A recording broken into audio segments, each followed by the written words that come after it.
haven in a haze. The hounds and the sickly screams, they fade. Pale blood will guide your way. Embrace the changes and be consumed. Bleak bells that shine dismay. Echo the cries of the pale blood moon.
Hello and welcome everybody to some Werewolf the Apocalypse.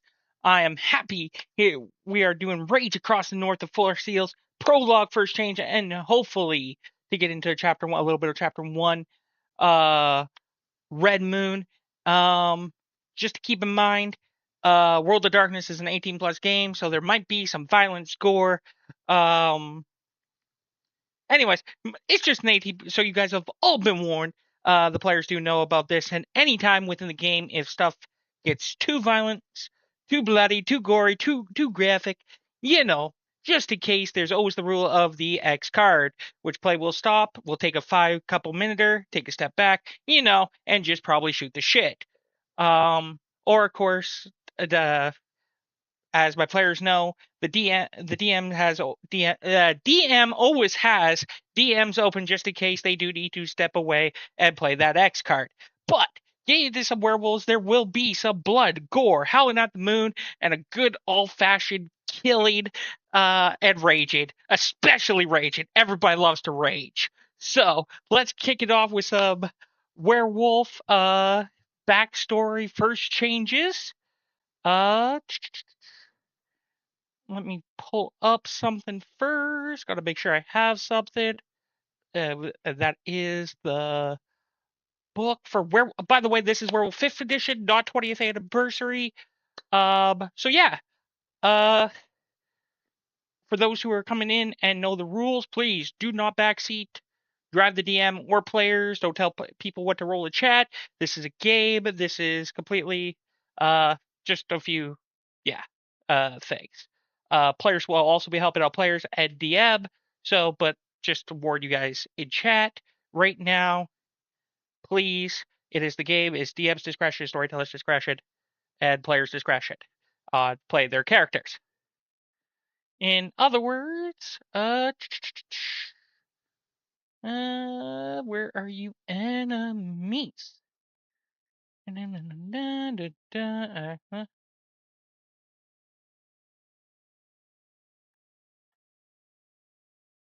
we go.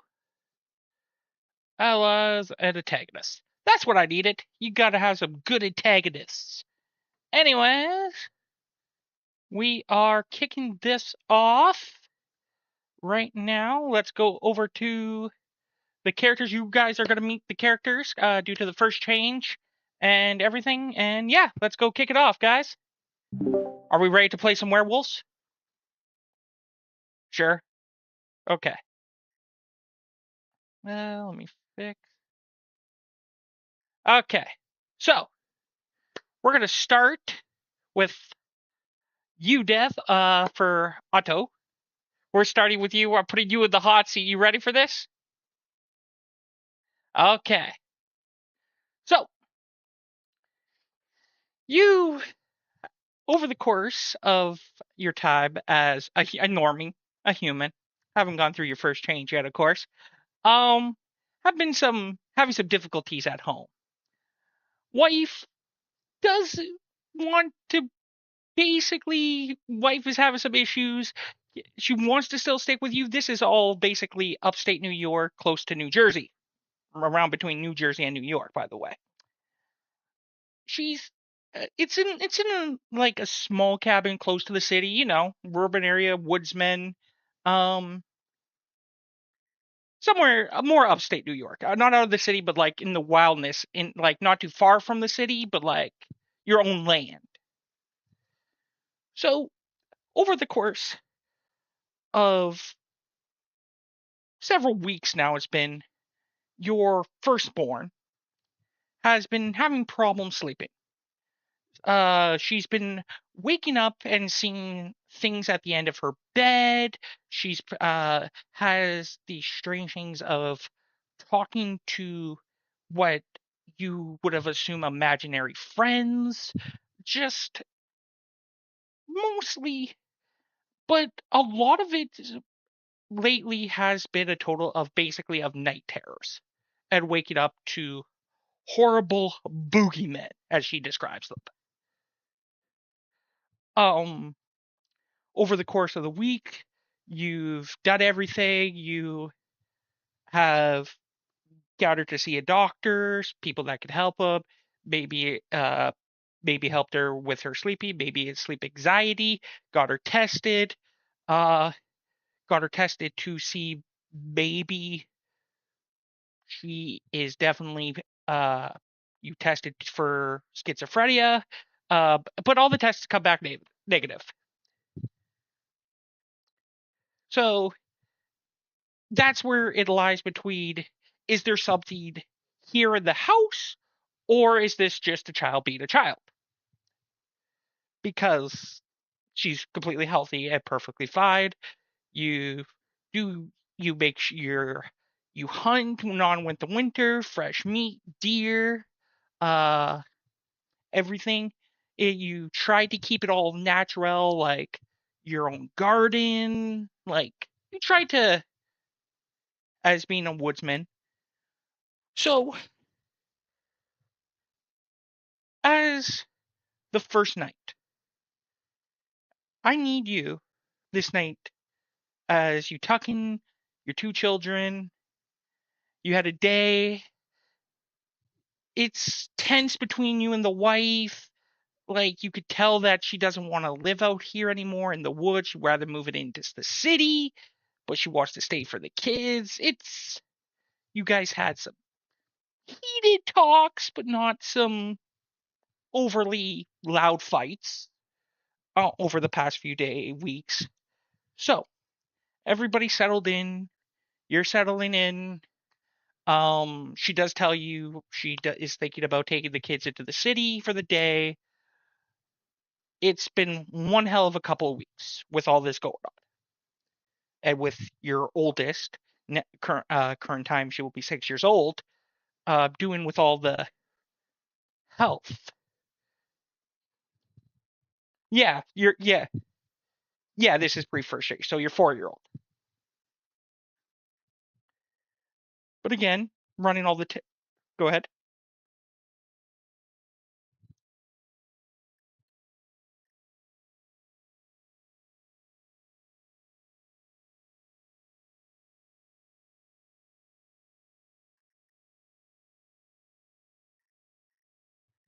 She she does talk about how one looks like a young lady, um, but it looks like she's drowned, like soaked from head to toe, like in like almost like a jeans t-shirt, and they're all ripped. Her hair is just drenched in water. Um, she see sh No, there's no water on the floor. There's no you you and your wife at the time did the whole, I want to say, general routine of a parent. No water on the floor, people under her, you lifted up her bed, you showed her. She's heard scratches underneath her bed, like claws and that yeah, like that creepy noise. Uh but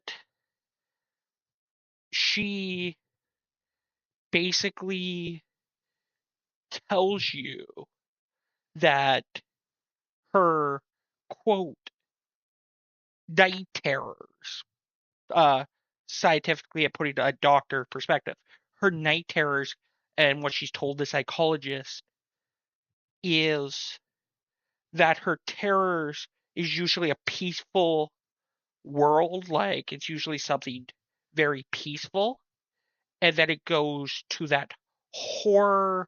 She describes it as horror, um, but how she describes it, any adult will know it goes to that horror slasher vibe, is the best way to describe them. Um, do you have any occult?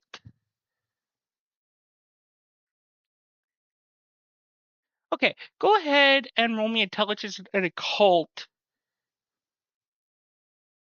here.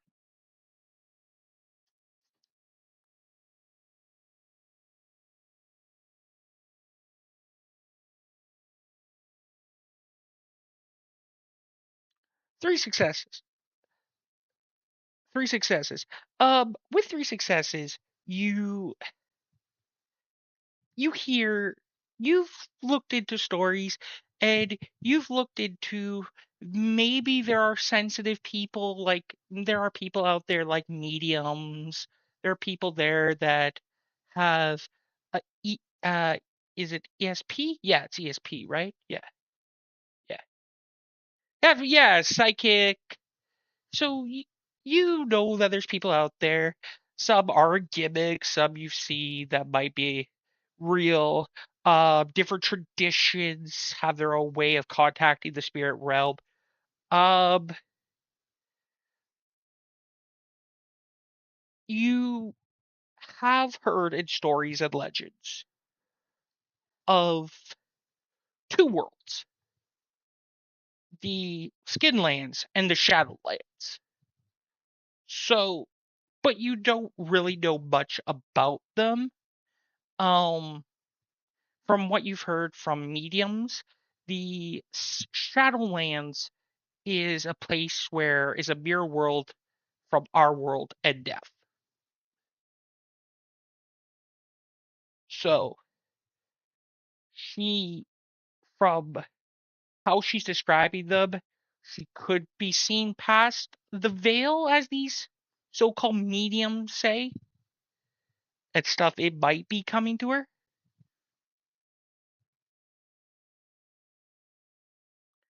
Um, yeah, because she does talk about her imaginary friend, um, that is named Alex.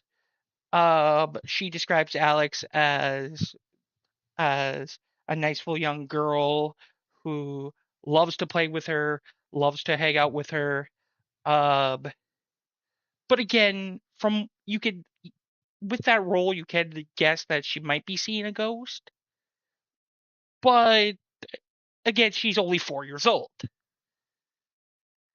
and 4 year old children have imaginary friends. And again, all the tests come back negative of what it could be due to mental health. So, so with that, as back to the current night, you guys get into bed. You hear, go ahead and roll me wits and awareness.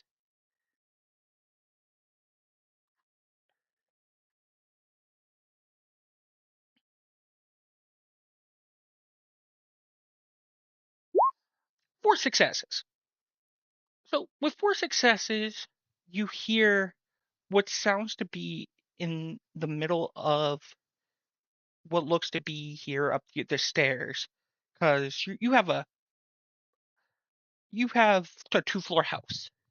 So you hear what sounds like clanging and clattering of like old mirrors, old pictures being tossed that are hanging, going up your stairs, being, and you hear like this screeching, and it sounds like a screeching on a chalkboard approaching the stairs. Yeah, your dog's barking. Aurora wakes up and she looks over at you, asking, "Do you hear that? Is someone in our house? Someone must be." Okay, she goes. Okay. I'll call 911. As you look and approach, you see this dark shadow, and the best way to describe him is the shadow looks male-like, and he looks like he's like an old Victorian slasher movie. Is the best way on his build is to describe him. And as you see this, how are you approaching this?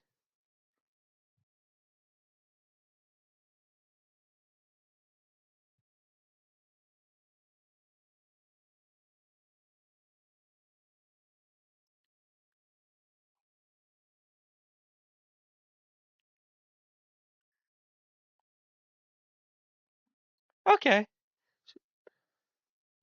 so there there's a closet close to you. You have the washroom, and in there it has like a closet full of towels and bed sheets. One thing it has, being a woodsman and a hunter, it has a gun.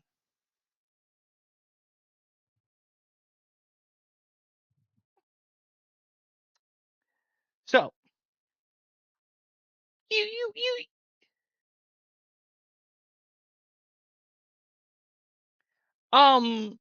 this is more outside New York, and uh, yes. Um, so with this, you're hoping you don't have to use it. So I'm gonna get you to make the so maybe what's your intelligence? You have a 2. So you don't maybe if you just yell, "Hey, don't come any closer, I'm armed," and clock it, they'll go away. So go ahead and roll me manipulation and intimidation.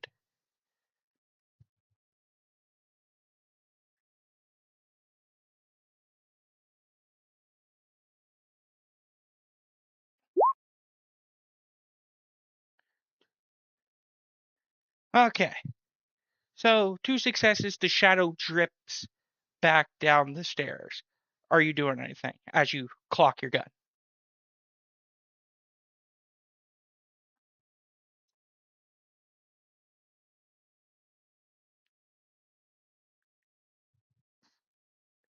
From what you can see, he's just going downstairs. You have not checked to see if he left. You don't hear, you wait a second, you don't hear a door open, you don't hear a window open.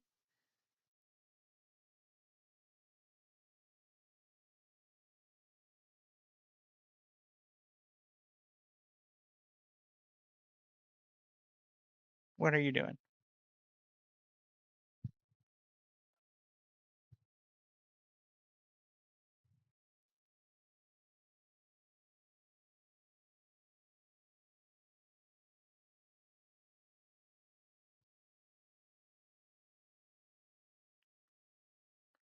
No, this he's basically walking up the stairs and he's basically scratching the wall walking up, and it sounds like nails, like long claws on a chalkboard.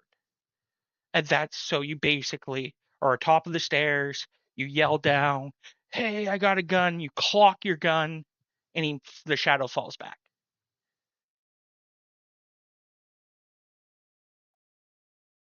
N- Um, you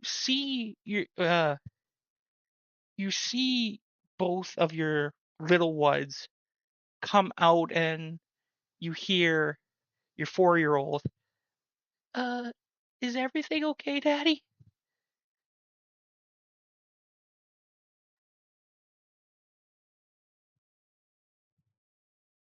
Okay. Um, you hear her go, "Come, come on, Alex, let's go to Rowan. Come on, you met Rowan. Come on." As she's grabs Rowan and heads into your room. Um, as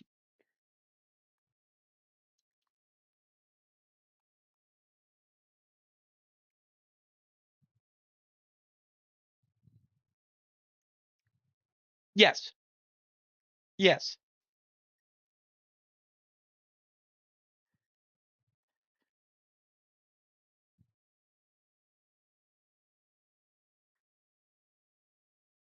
no, you don't. She's just waving to air and waiting, stopping.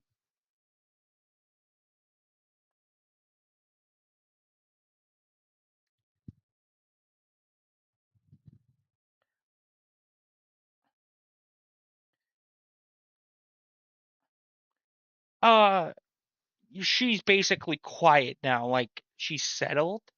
Um, your wife Aurora tells you the phone lines are dead.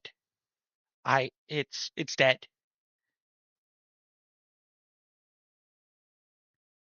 She tells you she's getting no reception.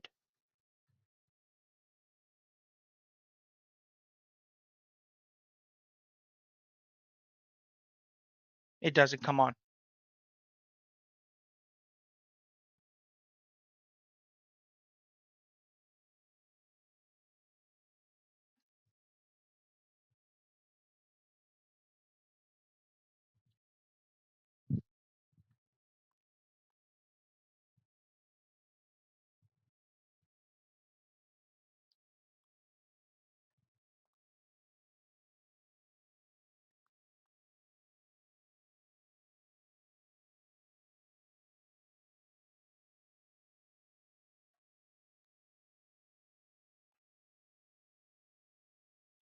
So as you walk downstairs, you don't see nothing.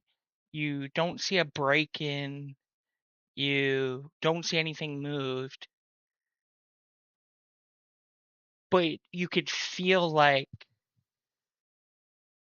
you're you something is here, and yeah, something is here. So it is dark. Go ahead and make me a wits. and intelligence.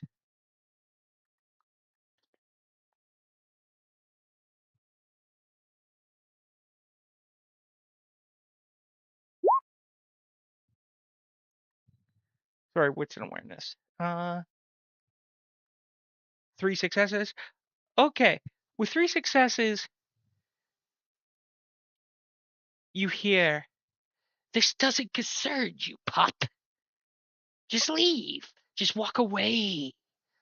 Let me have a little taste of the humans." And you hear like almost skittering, like almost like a spider skittering that on the around.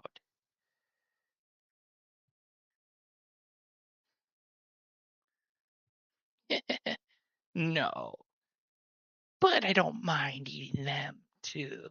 Absorbing is something I do. As you see, as you turn around, this thing hanging upside down, and it just opens its mouth, like it opens it up sideways and then up, and it shrieks at you. And you can see almost what looks to be. It is not human, unless a human can spider climb. Okay, roll. Unless a human can spider climb and looks like something from Blade 2.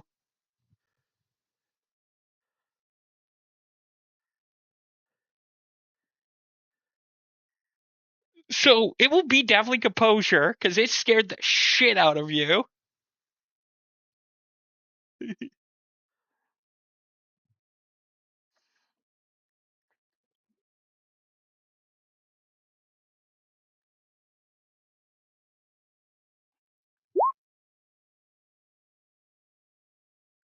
So you step back, you shoot it, and it just squeals in the agonizing pain. You can hear the dog barking from upstairs, and at this point, Rowan is crying and yells, "Well, this is going to be fun. A little pup and a tree and humans." As it basically jumps down, and you can see it just out of its rib cage. It like cracks about another, probably it basically has 6 arms now. Comes out of its rib cage, and you can hear that. And it looks like from the face turns into like this mantis as it grows pincers, and all he hears as it's bagging.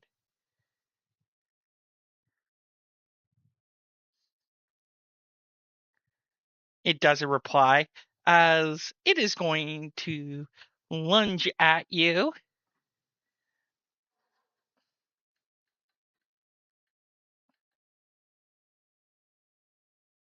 I hang on. This is definitely a bug spirit. Uh,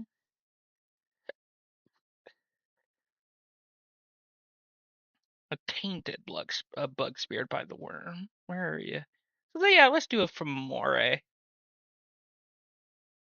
Let's do it from More. Uh, melee is 8 dice for a grunt.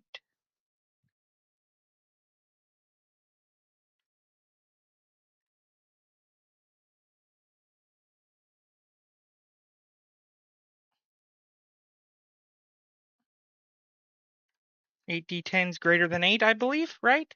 Yeah. 3 successes.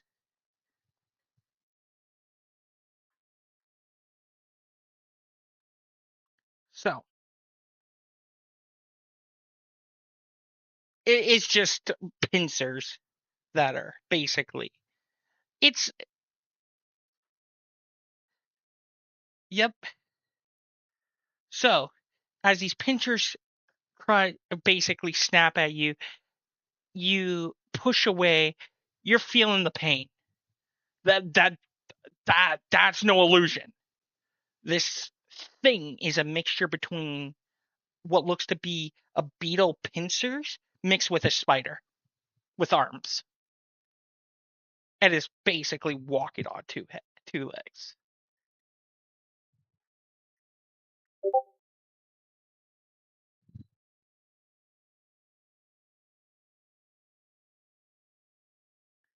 Okay. So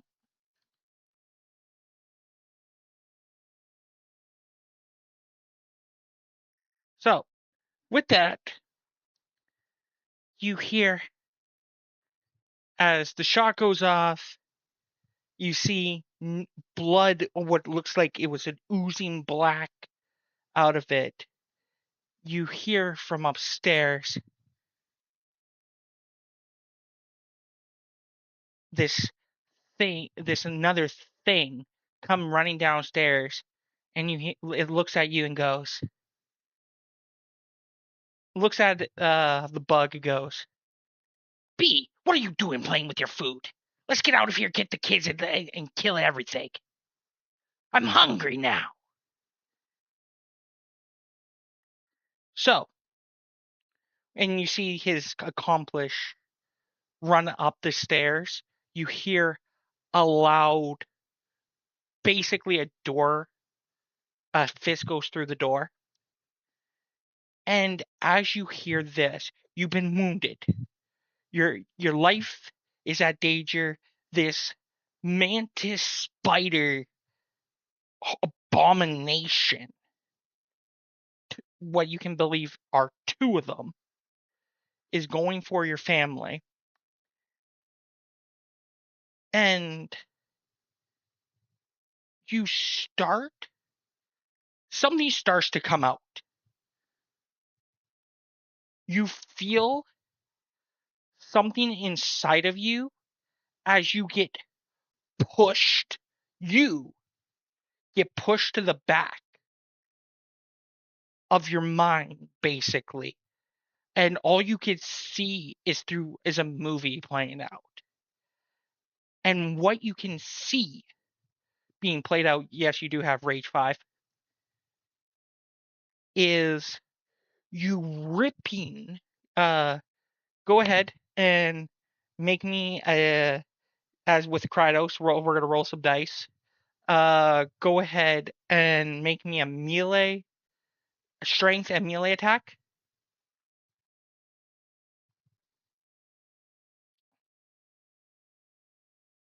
No, you have dropped the gun. You you have lost all control. You are basically in this watching you basically do this. Is the best way.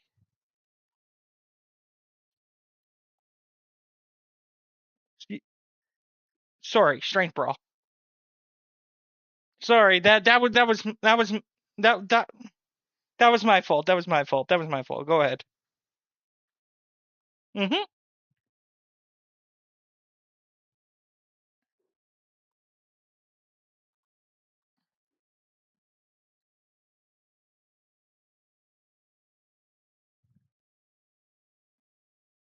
No, you don't have a patron sphere. No, yeah, the favor does not apply here. So, 5 successes. You see yourself rip, basically stick your hands from your claws in, and you can feel it in your hands, but you can't control yourself. And it basically just, you could feel every bone, and you just rip this thing, this abomination, in half.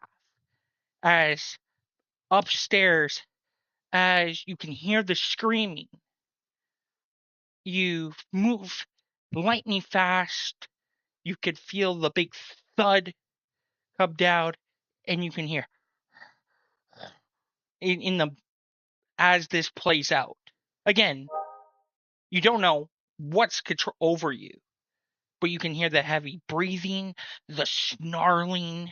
You could feel the warmness as you can hear. Ah, now there's my dinner.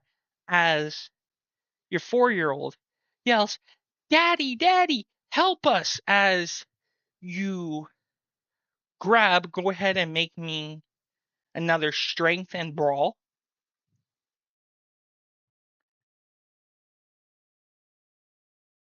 Actually, strength and athletics. Sorry, with rage.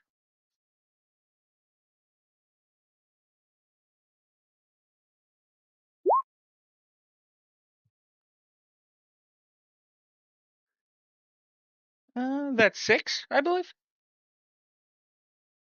Okay. So you grapple him. You basically toss him across the hallway. And it looks like this thing is knows that it's screwed, royally screwed and fucked. It is pleading for its life. So now I'm going to give you an option here. You can either roll me willpower to calm your emotions, or you can roll me another dex and athletic, and then after the dex and athletics, you could roll me strength and brawl.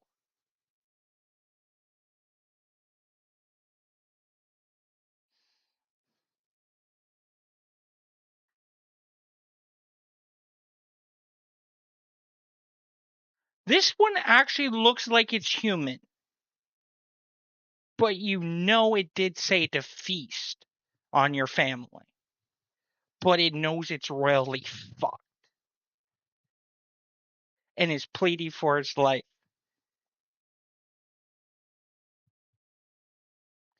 This is your first change. You are currently frenzied.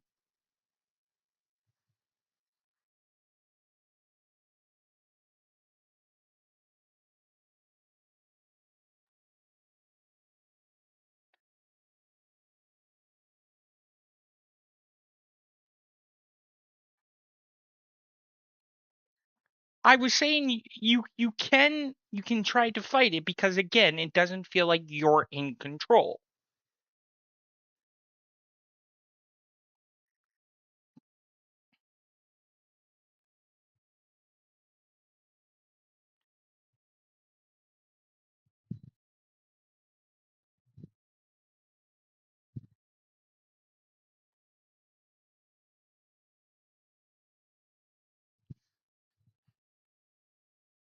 Okay.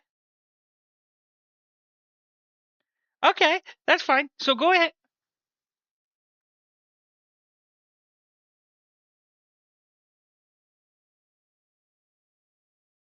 Okay. So go ahead and roll me straight at athletics.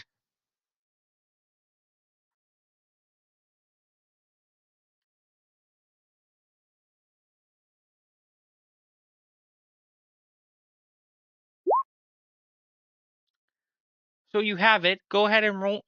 You grab it. It's not resisting because it's already hurt. It's already by the throw. You grab it. You can hear it almost choking on its own blood, begging for you to spare it, saying, "I'm sorry. I'm sorry. I didn't know this will never happen again." This, and you look at it, and all you can hear is snarling at it. And without second thought, you just hear and your family hears a crunch of a neck as you just snap its neck. You look at it. You turn to your family. You see that they're scared. They don't know what to think is. You reach out. You hear your wife, "Get away from us, you monster. Get away from us. Don't hurt us." And then it's just, you literally are, as much as you can fit, is not really much of a window now, but you turn around and basically out the window, destroying the window on the roof. But you're taking this body and basically holding it up, and the moon is full, and you are howling at it. Basically, this is my turf. This is what happens. Scenario. As you disappear within the woods.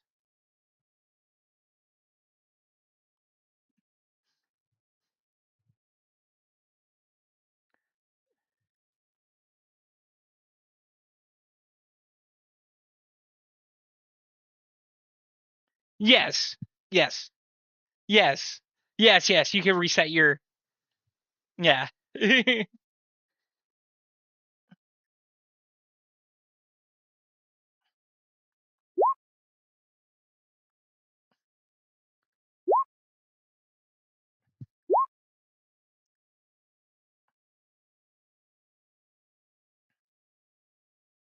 Okay. Um. Eventually, you do find a secluded area to the point where you do basically burn out that rage and that frenzy, and it's just a certain pass out of adrenaline.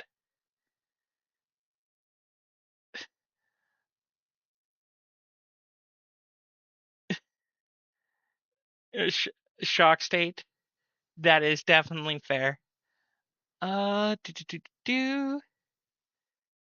Who is and who do we? So that's one down.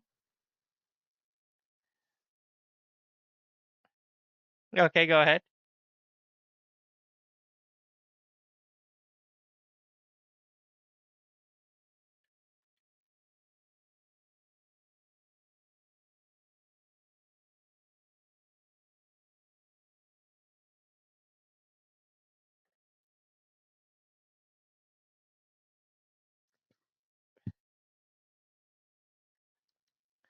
Um,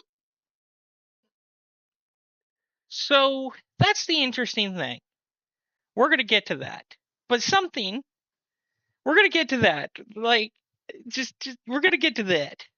So, is Mr. Owens here? I believe that's Knight.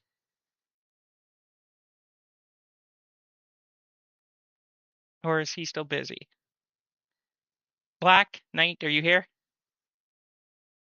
That's why I said he might still be busy. So we might. Okay, I'm assuming he's still busy. Anyways, Nicholas Warwick, you're up next. So, small town.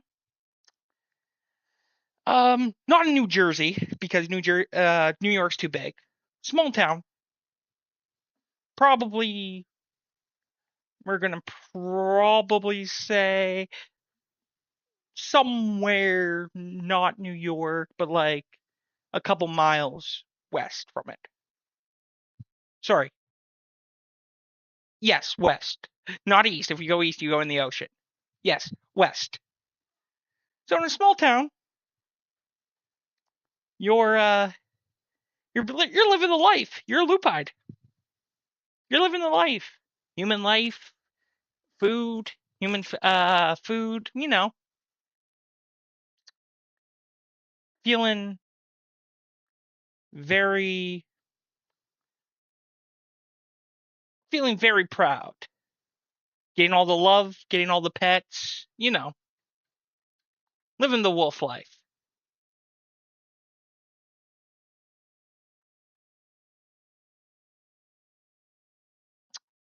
So, I love the picture by the way. That shirt, priceless. So, over the time, your family has been having a little bit of run in with the local sheriffs. The sheriff of this local town won't leave your family alone. For some reason, he has a heart on that wants to make your family's life a living hell. Every time he tries to stop him, every time you do something wrong, it's watch after your dog, your pet, you know, make sure he doesn't cause trouble in my town. You know, it's just, he's just a prick.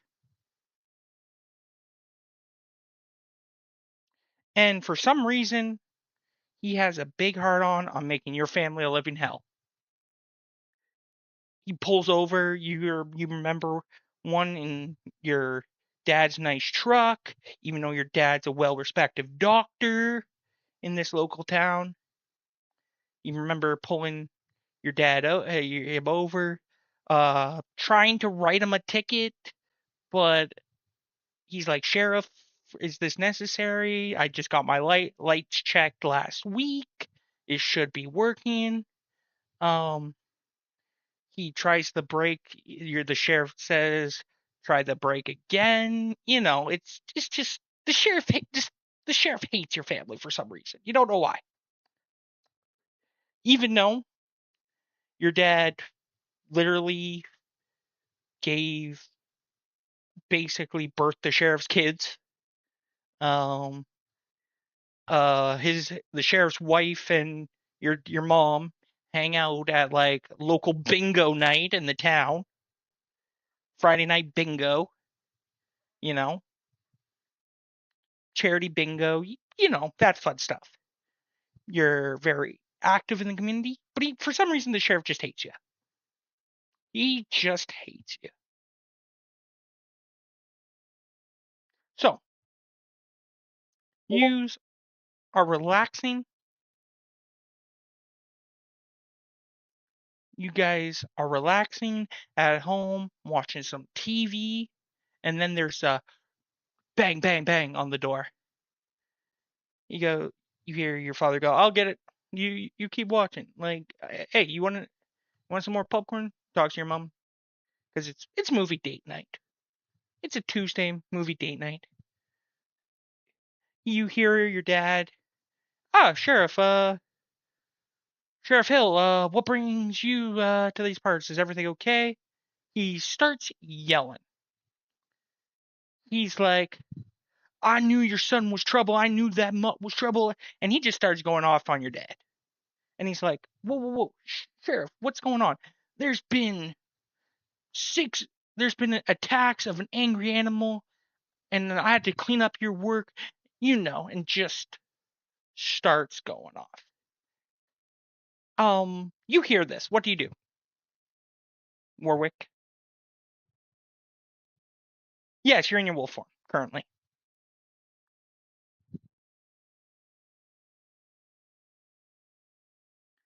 He refers you to the sheriff is calling you a mutt, a no good animal. The sheriff and your father's like, what did he do this time? You know, like he hasn't been out of my sight. Like he can't have murdered people in the town.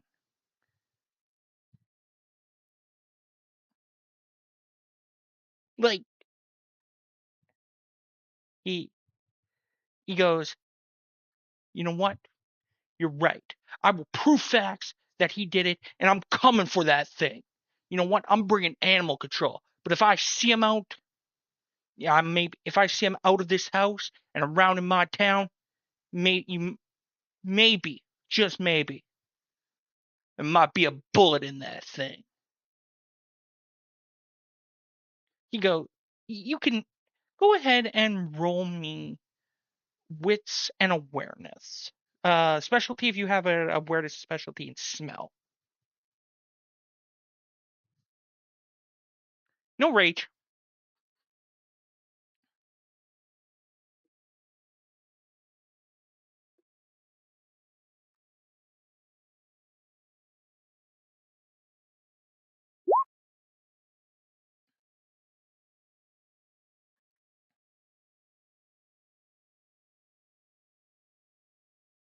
2 successes.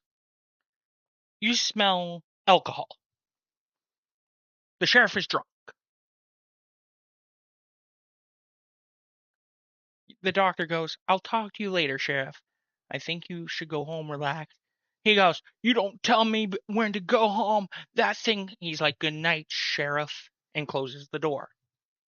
You hear the sheriff yell, "That thing is a mutt. Deserves to be put down." And you just, if you look out the window, put the paws up on the window, you see the sheriff driving his car, yelling.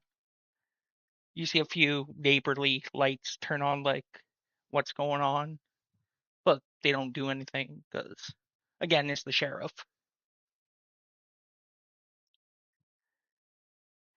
Your mother asks what's going on, and he goes, "I don't know, but maybe we should look out moving. Maybe we should look at to something in town, you know?" Once the little wick here turns, maybe move in town, won't bother, go to school, like just get out of this crappy, a good idea. So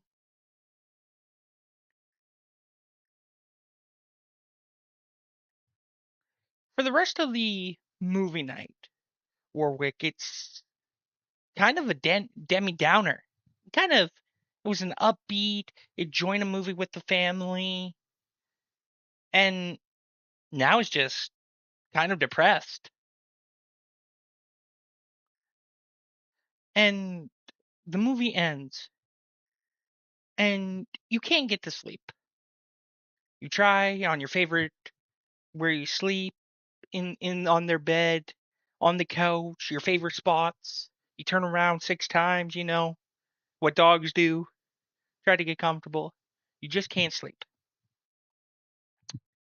because all you can think about is moving, leaving your home that you know ever since you were born because some sheriff, and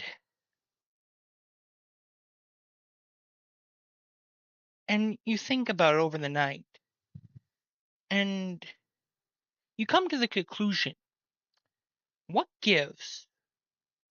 You're a wolf. You're no pet. You're not a mutt. You think you have it pretty good here. This ain't the sheriff to decide who you are. As far as you understand, you're more superior than him. From the lessons that you've been taught from your parents, you he should be worshiping you. You don't need to take that.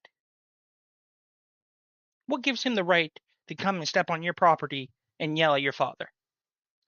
And what gives the right to make him decision to move from great neighbors, from great people that adore you, that love your family, that Susan hangs out with you, that feeds you homemade dog biscuits, and you know that you get the bones from the local butcher here every Friday when they're cleaning up for the weekend. And this sheriff is gonna blow it for you because for some reason he just hates you. What are you doing?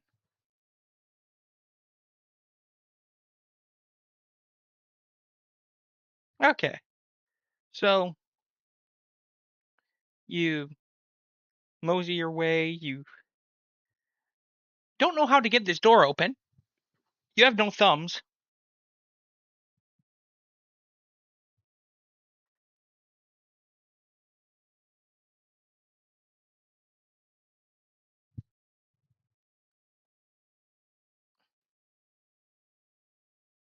Okay. Uh, there's a dog door. Um, you squeeze your big butt through it. You gotta lay off those homemade dog biscuits.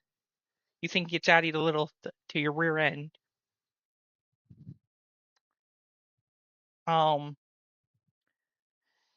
so you walk your way over to the sheriff and his house, and you see him, and he looks like he's pacing. It looks like He's in the back room, no couch, TV on the wall, but he has like this big bulletin board, all these clues files, and he goes, "I'll get him." He pours another thing of whiskey. "I will get you, Mutt. I'll get you. I know what you are. I know what your family." He's talking to himself, right? Drinking, talking to himself. You see this whole big chalk board, whiteboard with you, your name, your family, like almost like a whole freaking conspiracy theory here.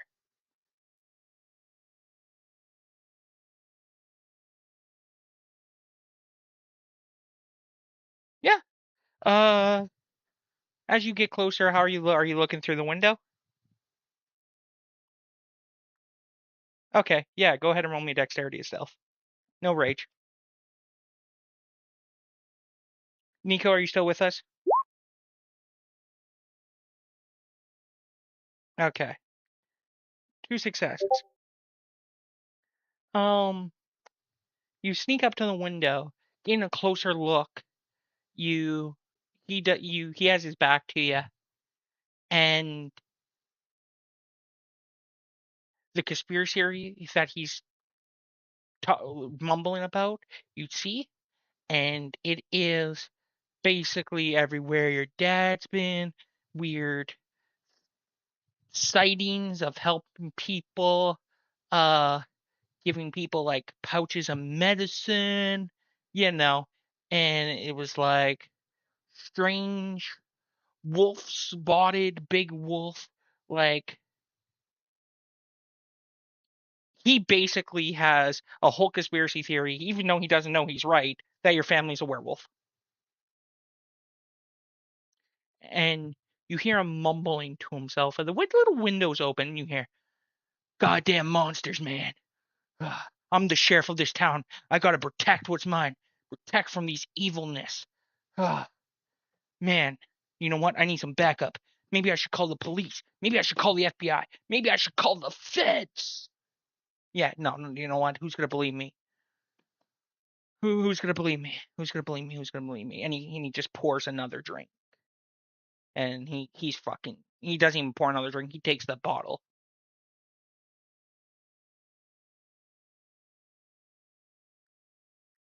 What are you doing?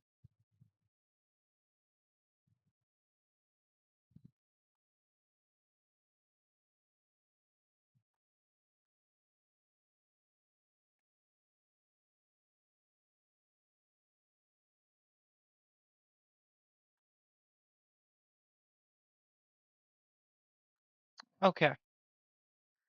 So you go. You hear. You know what? He watches you, and you think you see this dark, shadowy thing holding on to him, and it looks like it's whispering in his ears. He goes, "Yeah, yeah, yeah, that's what I should do. You know what? I'm going to end this myself. You know what? Yeah, I'm going to end this myself. Right now. When they're sleeping, that most sleepy break, I'm going to break into their house. You know what? That is a great idea. Yeah. Oh, you see him get his coat on. He goes, "Okay, okay. do do I need silver rounds? Silver rounds. Yeah, yeah, yeah. He looks like he's all frantic and almost like he's going through like this delusional state of madness. But you think you see something whispering in his ear.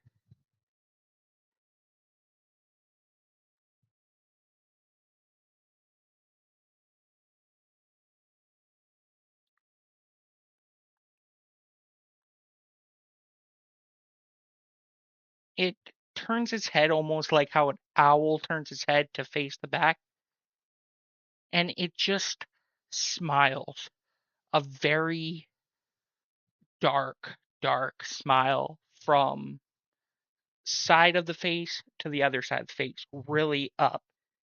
And all you hear is and disappears as the you hear the sheriff get his coat on, get his boots. He goes, no. Looks like he grabs his gun. He goes, no, this ain't gonna.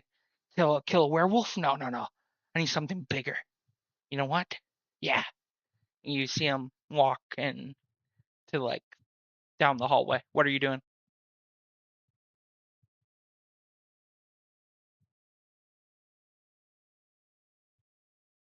Okay. So you're attempting all this, but you could feel in the pit of your stomach a fire is burning. You heard him. He's gonna murder your family. He's gonna murder you. Something's burning and begging to get out.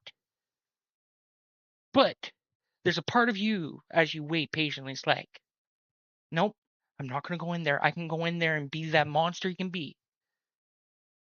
And probably kill him myself before he gets that. But there's a part of you that's like, nope, nope, let's think this out. Protection, protection. Don't be the monster. As you see him approach, you see him with that rifle, hunting rifle. You see him with that. You see him grab a few silver bullets, load them, and he puts it on his shoulder.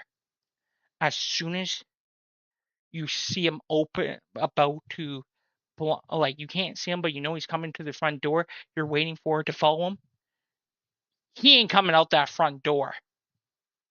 You're going through it.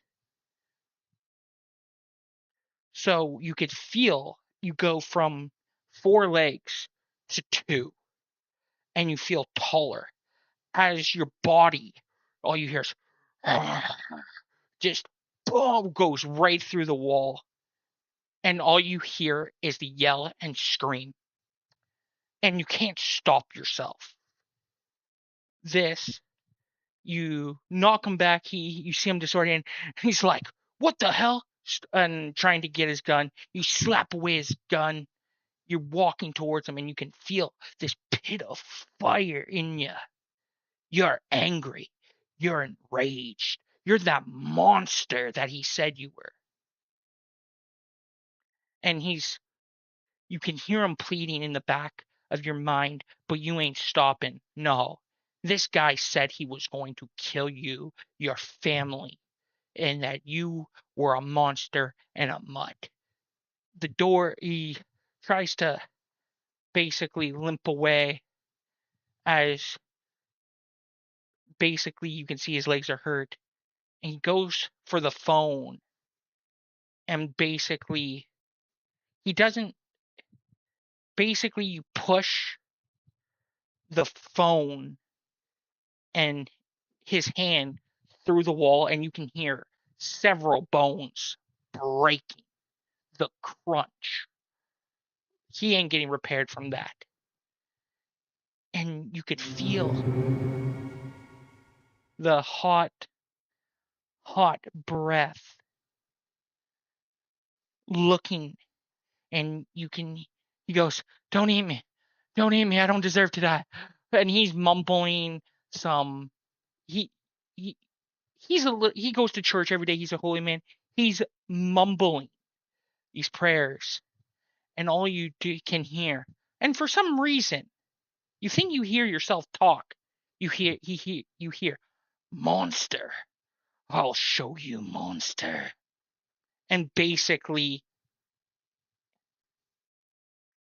yes, this is going to be very a -3. Uh, uh, with resolving composure, -3.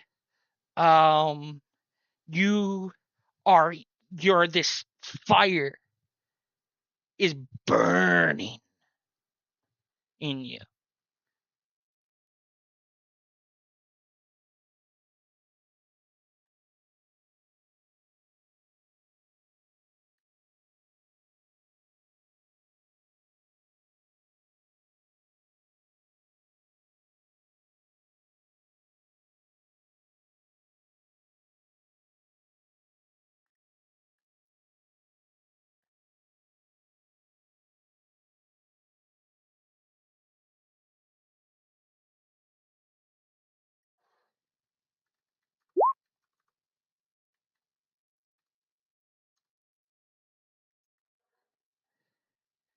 Okay. 2 successes. Um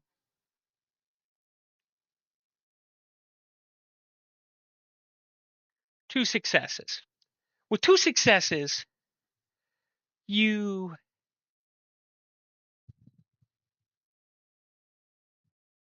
can hear, you don't hold yourself back. Instead, over what happens is you want to hold yourself back, and all you're doing is shoving over repeatedly this sheriff's head into the wall, going monster, boof, monster, boof, and it's overly over, and it's not just one time.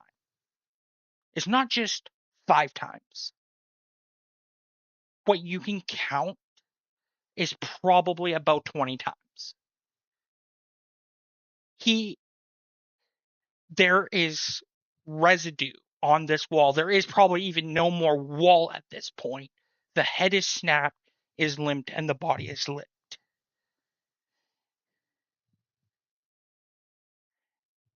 As you look at it and let it go, you take it, and as basically are starting to almost rip the body apart like some type of animal. This guy doesn't deserve what he was going to do to you. Hit death, how getting his head smashed in, his hand broken. This rage, this is too nice for him. So you start ripping the body apart. And you look, and you're covered in blood. And your hand grabs that heart. And at that point, you look at it, and you're about to almost put it to your mouth. And then at that point, your body just shrinks. And you're a little jet lagged as your feet are, you can't stand. You're exhausted. You're covered in blood. This room is covered in blood. There is no more wall. There is no more head. And you are holding basically a heart of a human being. You feel like you can't walk because you're not used to being on 2 feet. What are you doing?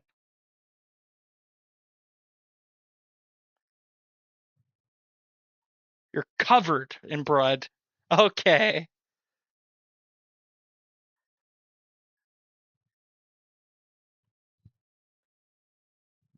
Okay, are you going back home?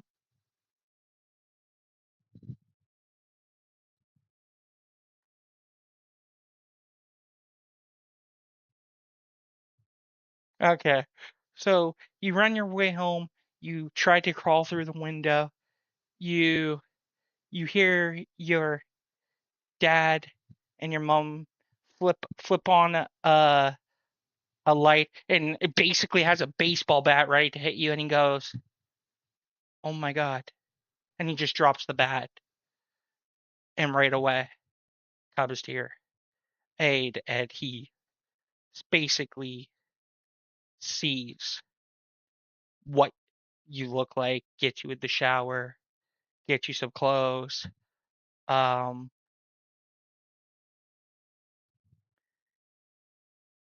he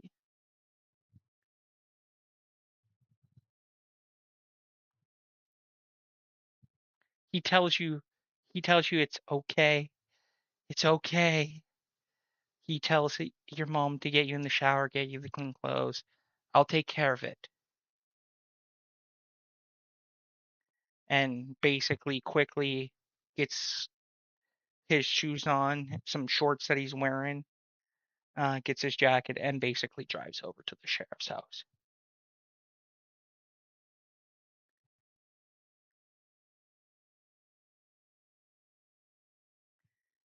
She she does she goes, "We'll explain in the morning." right now, let's get you cleaned up. Let's get you settled in and relaxed. Now we'll have a nice cup of tea, maybe some warm warm milk, maybe some food. She's not answering any of your questions.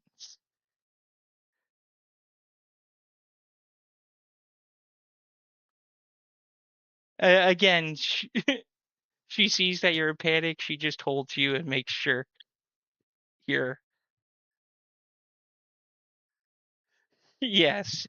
So she, your father comes home.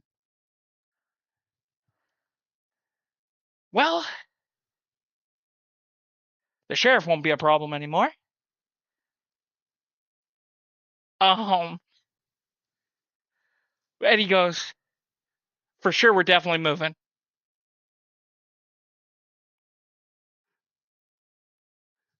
Yes, it is not working.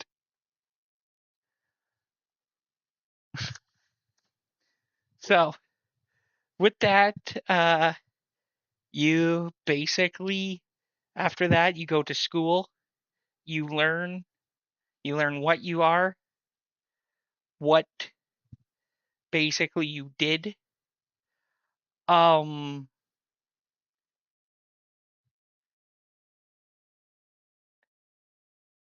but this thing is, there's one thing.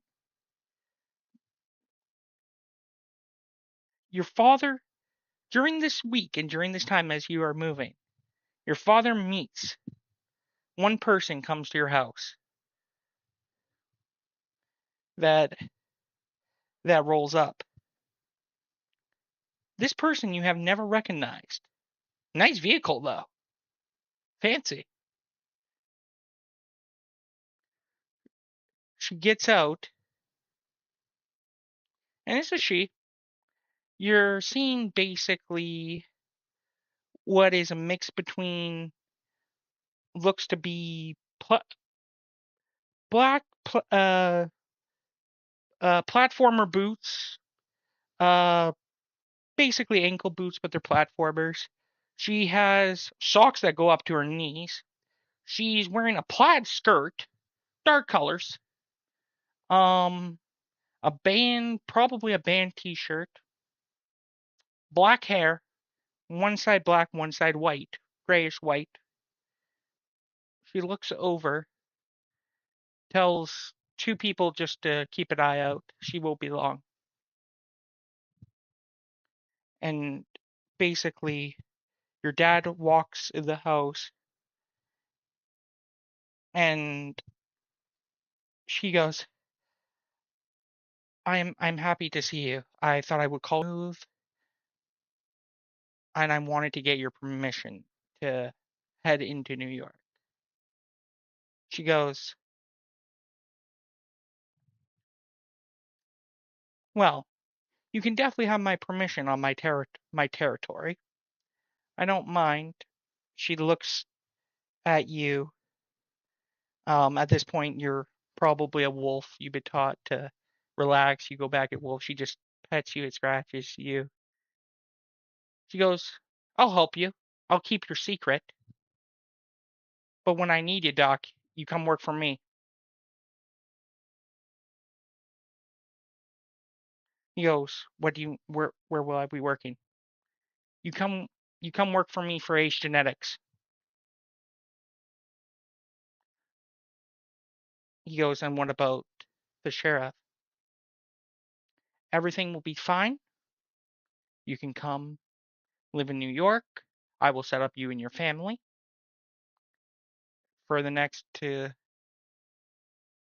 send basically uh, the young one to school and teach him everything. I have a few lupuses of my own in my pack that can help them, train them over time. And plus, you never know. We might find some interesting people for your son to hang around. But at the end of the day, you do this and put your fate in my hand, I technically own you, and you work for me. And when I need you, you come running. He goes, deal, and shakes her hand.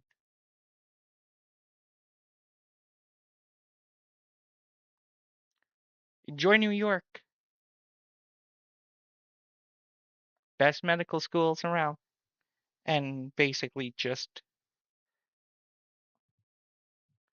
uh walks out. You see, for an interesting, you do notice one thing. This human is is wearing a collar around her neck, like an animal.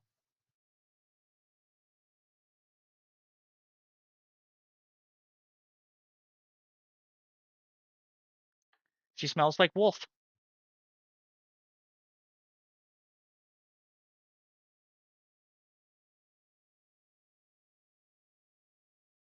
She just smiles at you.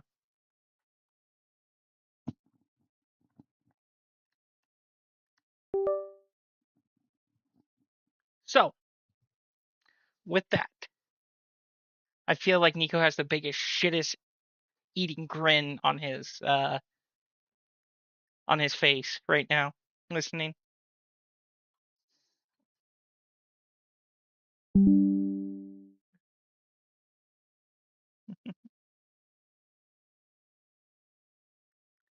He goes,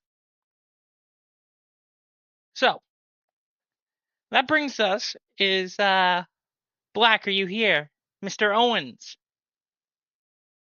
Okay, you're in the hot seat, my friend.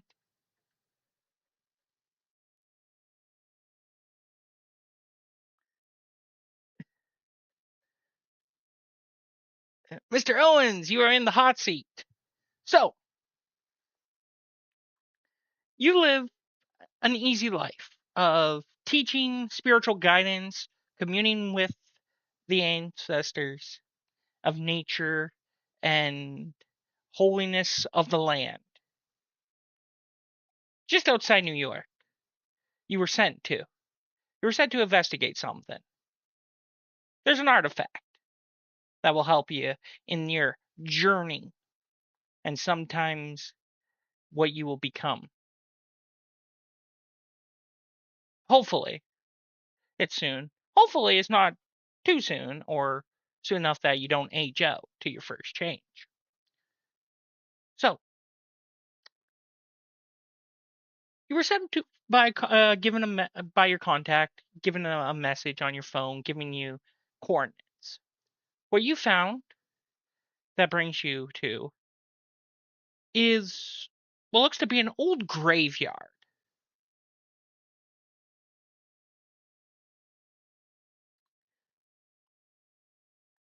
And it's definitely night. The moon is high. You're in a graveyard, cemetery. You're looking around for a specific crypt.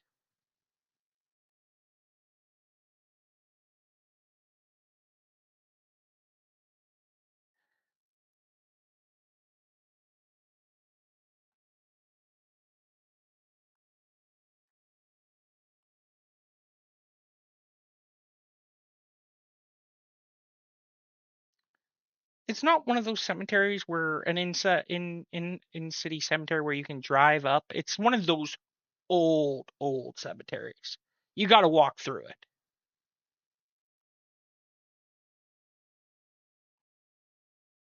to probably get to the center.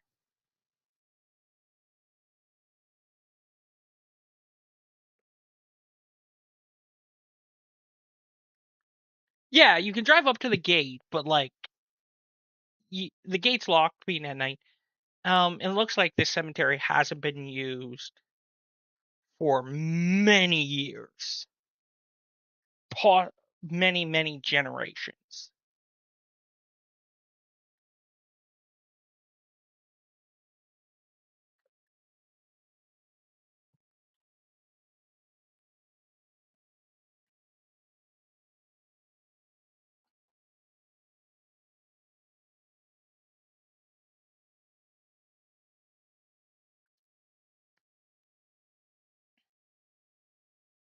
Yeah, what is your character usually hunts artifacts? What is he wearing?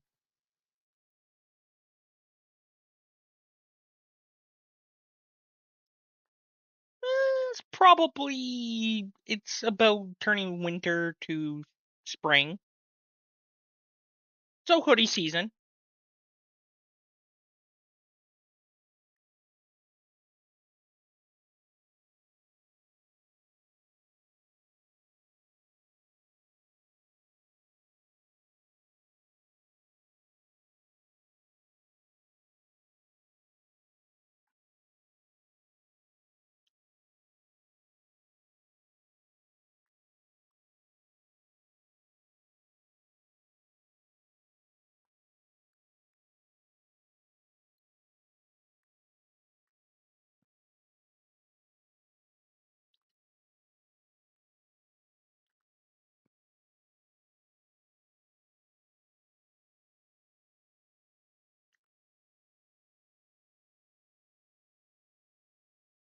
Um, you've been into some weird spots first.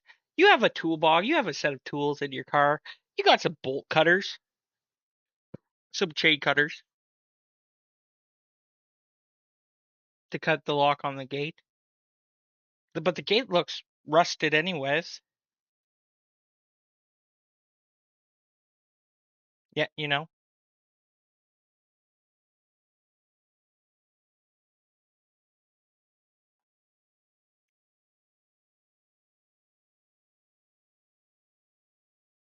and and other things that are in use in old graveyards, right? Like I'm not. What do I see anything outside of the regular that is expected on cemetery? Um, you see, you as you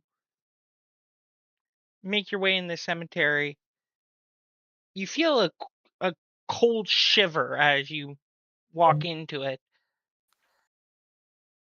and you see what look to be people sitting on the gravestones. Some look like Civil War vets. Others look like people from basically the early days of the colonies of New York. Uh, some look like late 90s, but mostly look like Civil War early colonies of New York in this graveyard. They look at you.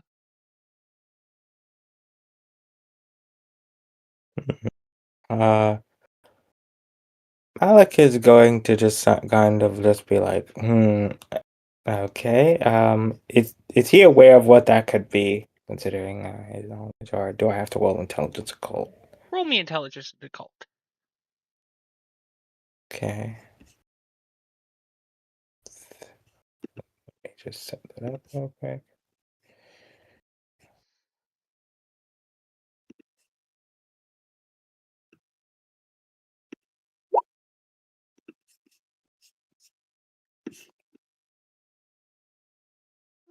I think that's 3, considering. Well, okay, well, actually 4, considering 2 successes, unless the one takes away from one of the 10s. You know you could have just used your sheet, right? I I'm I am using the custom roll on my sheet. Maybe that. Then Oh, it should have. yeah, Well, I I don't don't know know why why it came up like. that. I don't know. So, It's a, hang on. So if you don't go to custom roll, uh,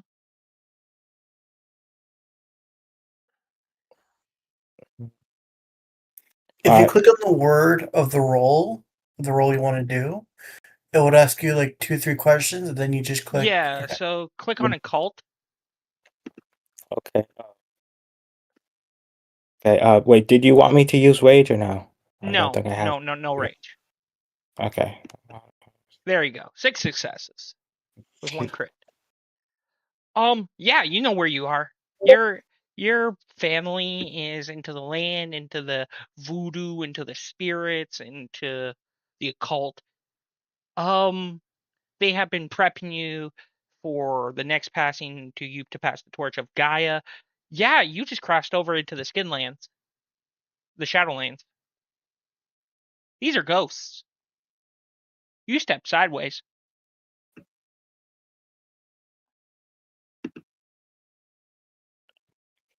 In the wall. Oh, fantastic. And the hell did I enter here? Usually that requires a right. Damn, things must be really getting bad if somehow managed to stumble over here. Is everything like looking normal, like the gate and such, or is Yeah. it like still The same? gate looks normal. Everything looks normal. Looks a little bit of darker and grim. That if you can make a creepy graveyard darker and grim.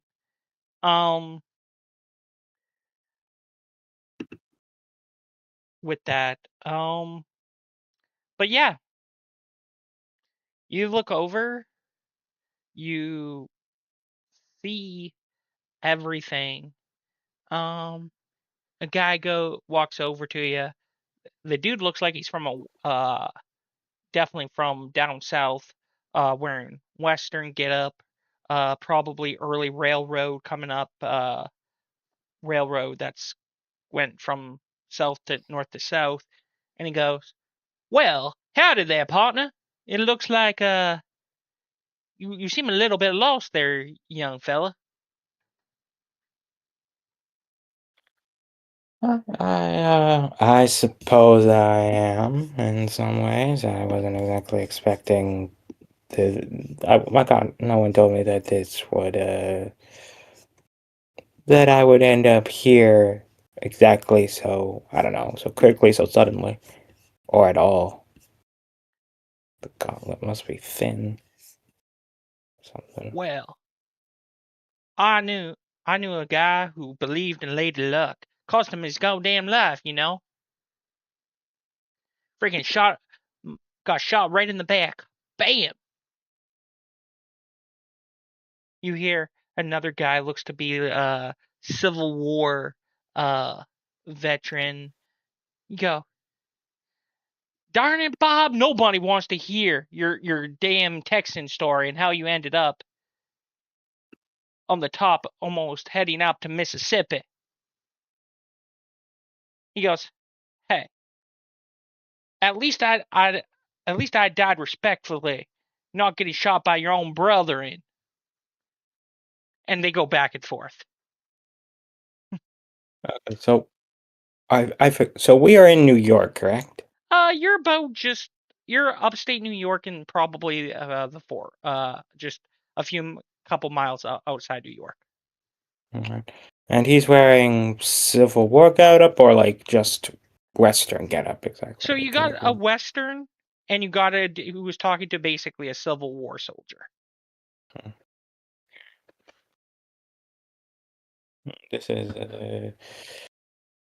so. Given what you're wearing, y'all have been here a while. It seems. As I think I'm talking to him through the gate. I think. Nope, you're past the gate. You're in the graveyard. These are ghosts within the graveyard. So the way I'm gonna ask him. So it seems y'all have been here a while. They nod.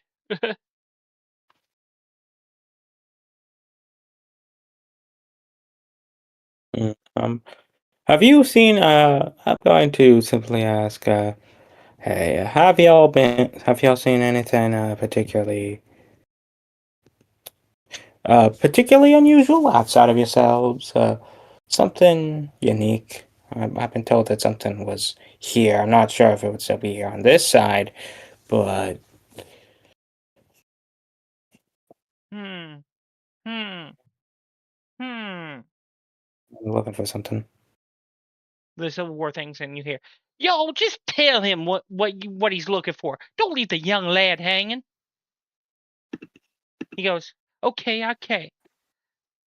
When I was stationed here in New York, I was in charge of an artifact that could literally, you could see the other side. It was a pocket mirror.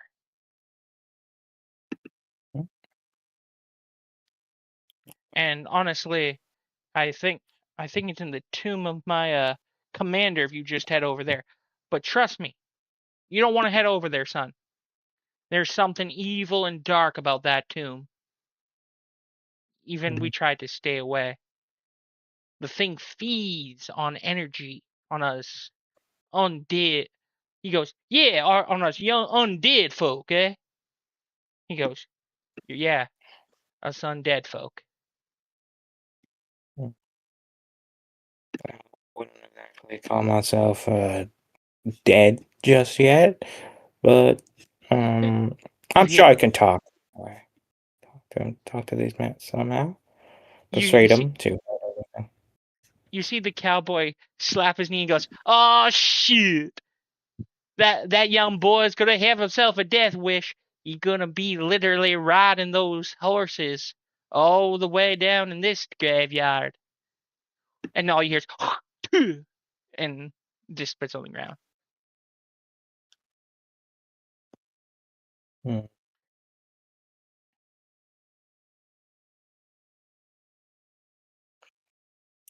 Uh, well, I think I'll be fine. Is he racist or something? No, he just knows that you're gonna have a death wish going in there. Hmm. Do you have any details on does the character? Uh, do you have any details on what exactly it is?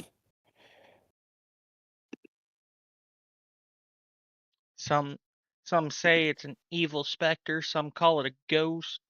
Some call it a demon. But whatever, if people decide to go in there, especially here on the other side, bye bye eternal life and hello damn suffering of hell.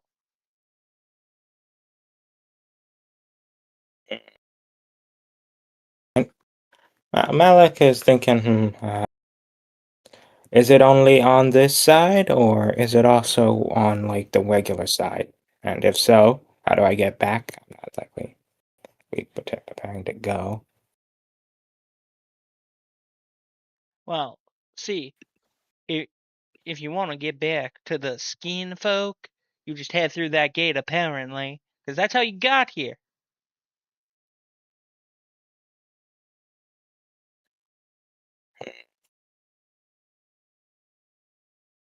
So just simply entering and leaving this graveyard just puts you in the Umber.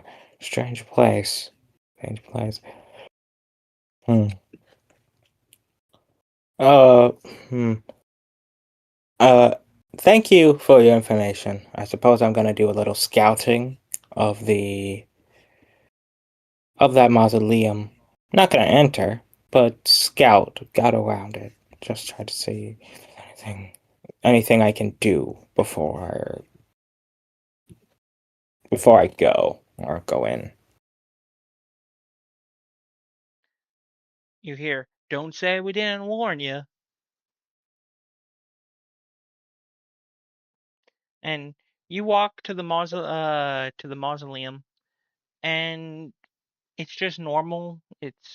You see dead flowers, you see candles that haven't been lit. Looks like someone really let it go.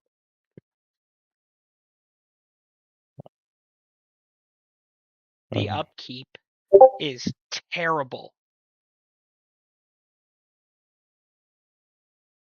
Hmm. This place certainly seems to have been. Well, what else can be expected of an abandoned place like So this? it looked abandoned on the Skinland side, but this looks like it's been just 10 times worse in the Vale. Cade.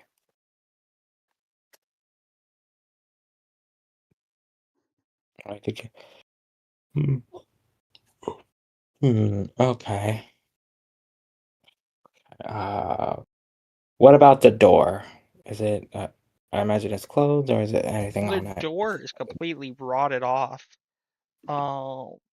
You can smell the dead, the the dead, the grim, the decay.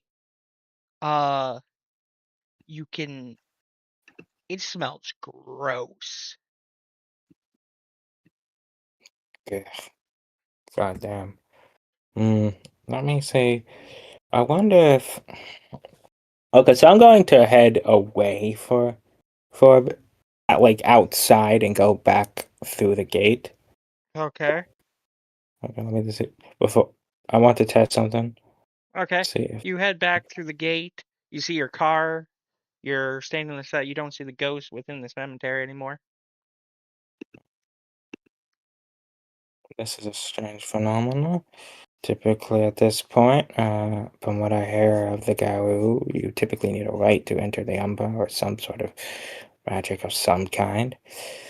Even at this place really is special in some way. I want like, can he? How big are the fence or wherever like everything? It's a good sized fence. It's rotted. It's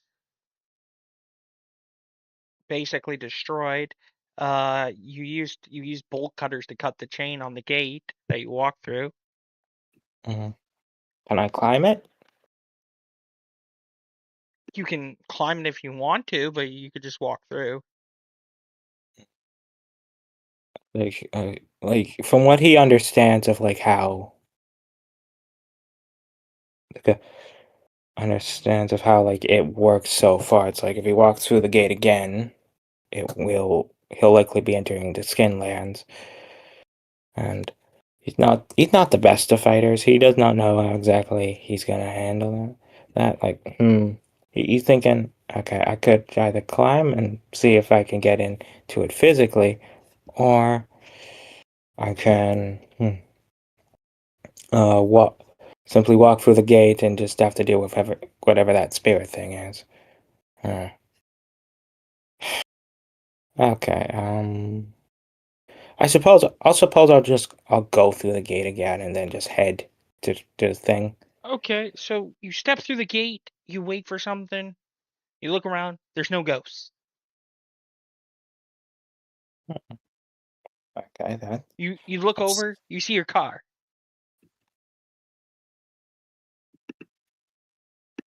mm, okay. Now this place is strange indeed. I'm probably gonna have to bring Mom out here to help me figure out what is going on. Going on. I'm gonna head towards that mausoleum where they said the shadow mirror is. I can't wait to get my hands on that mighty fine fetish, or talisman, as it's called now. Um, that should be very. Oh my god, I So get to mom, to dad. you enter the. It doesn't look as. It looks forgotten, but it doesn't look as badly forgotten. It looks a normal, like an abandoned mausoleum, um, at a graveyard. Um, right away you can't smell the decay as much as you did on the other side. Um, you see the wooded broken door. The door doesn't look as rotted, doesn't look as decayed, doesn't look as destroyed. Compared to what you saw before, it just looks like it's just destroyed and it's old at this point. You enter and you see jars in this little tomb. You see things in here that look to be pictures. You see what looks to be an old doll within the wall, and it has like a screen. With that doll, you see a mirror, a pocket mirror, a nice pocket mirror that looks like it dates back to, again, the colonies of the 10 colonies, I believe, if I'm remembering my U.S. history, or no, the 13 colonies actually. It looks to be like it was dated back to the era of the 13 colonies of the United States. Mm. All right, it's like, okay, so he's gonna look around, look at the doll, and then look at the mirror, and he's going to head towards it like, oh, this is going to be something so valuable. The valuable for a talisman to if this is a talisman, as my contact has said, this could potentially be for something this old to have survived this long. I wonder why it's here. Though does make me wonder why it's here though. He's gonna head towards it, and he's gonna like before picking it up, he's going to just look and look into the mirror. Is it like reflective, or is it like dirty from all the It's dirty. You look around and you see actually numbers on the back. To make out the numbers, you brush it off, you blow on it, you get the dust off, and the numbers read 42, 42, 564. 42, 42, 564. 64. Okay. I wonder what that is all about. More like this.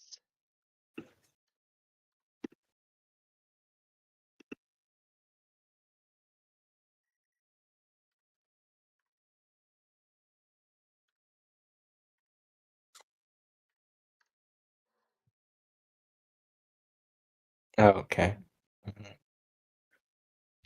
Nico, shut up. I know you're laughing across that hallway. I can just feel Nico laughing in the other room. Hmm. What exactly? It's like he's just looking over the number and he's wondering, okay, what is this?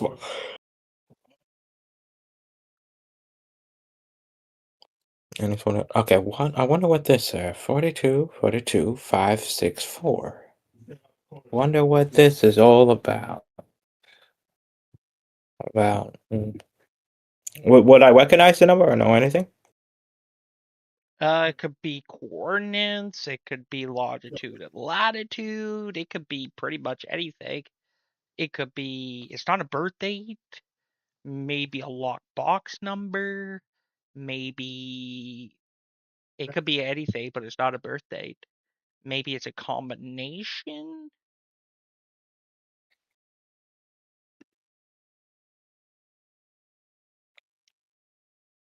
All right. Oh, I suppose that's something to figure out later. Is there anything else in this? I'm gonna look. I'm gonna look around, see what is there anything else in here besides the mirror? Nothing really. Old books. Um,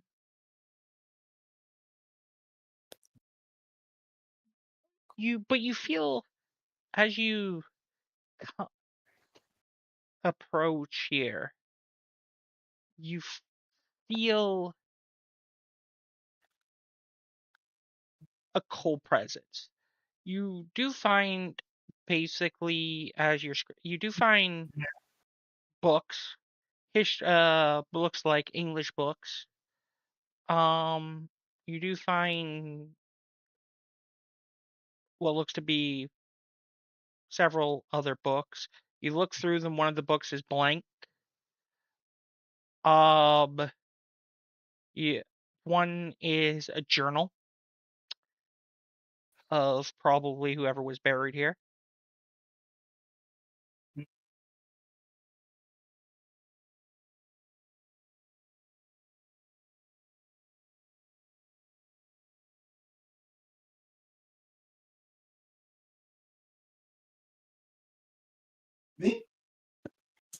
Okay. Is there anything I specifically see in the Nothing Underdark? really. As you hold up the mirror to like look at it more, you think you see basically what looks to be some type. It's not a ghost, but it looks to be almost a horrid being. Something maybe like a specter. It's wearing a black cloak. Possibly it could be a wraith. A wraith that will come from fiction. Black cloak, not to best describe what you saw is basically a wraith that would be like from Harry Potter. Go behind you through the mirror. From the mirror. That's the best way to describe it.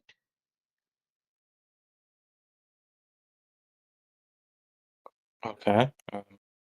Malik is a bit taken aback at first by the sudden appearance of the specter. He was told that there was something that's going on, but you did not expect to for it to just suddenly appear, at least so quickly. You hear a voice. Why are you in my tomb? Leave this place. Consequences will never. And you will be free. Free from your soul to be reaped by me. And you can see holding up the mirror that is this dark hooded figure. You see underneath the hood like a flash, almost like an undead skeleton horror just flashes through the darkness of the hood as it disappears.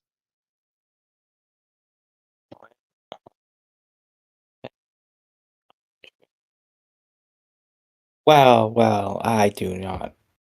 Well, I mean, I don't mean to intrude too much. Okay, give me 1 second. Someone's outside. Okay. So, what are you guys thinking? Clover, you haven't said much. Nico? Just waiting my turn. What are you thinking? But I'm enjoying everything so far. That's Yeah, I'm good. enjoying everything.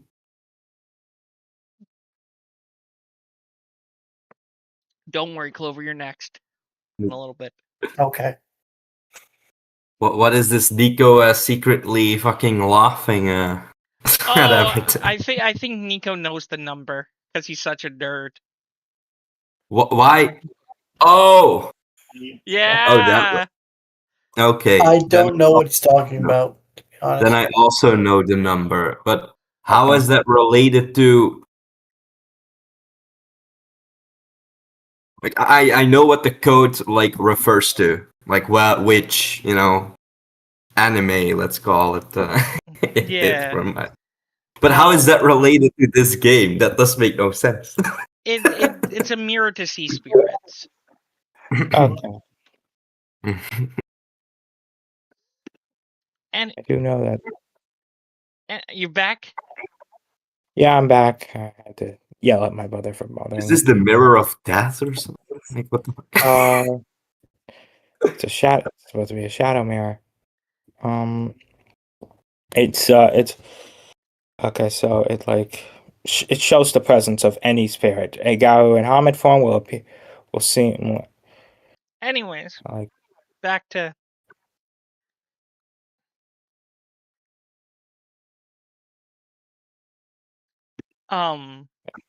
so yeah. this spirit that you're seeing, this wraith, this reaper, as it's saying, telling you to leave and leave the artifact. If you take the artifact, you will be damned to eternal damnation.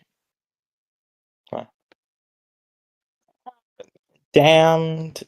Don't you think that's a little harsh for an artifact of this? Little harsh. First, who are you, dear sir? As it like I'm looking into the mirror, trying to like see the. So the ghost is like manifested in the physical world, Nope, or the is mirror sees it. so I suppose. It's on the other suppose- side. Yep. Okay, so I suppose it's like I'm looking and I'm like, I suppose I'm looking really intent at it. It's like, look, I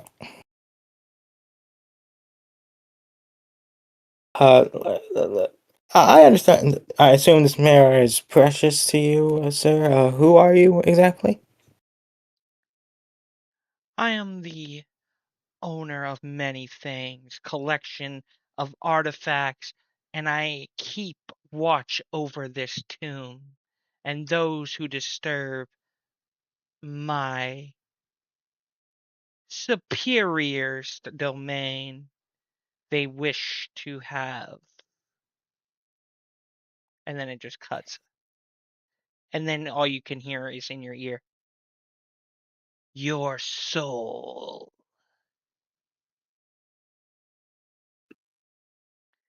Yeah, I do not. I don't think I'll be offering that. I'm not exactly sure if I can just hand over this mirror either. This is not just some simple mirror. This is an artifact. This talisman is something of a Garu make, and something tells me a regular Garu would not have handed over this so soon. Handed over this so soon to Then if your you master. want me gone, release me from my prison, mortal.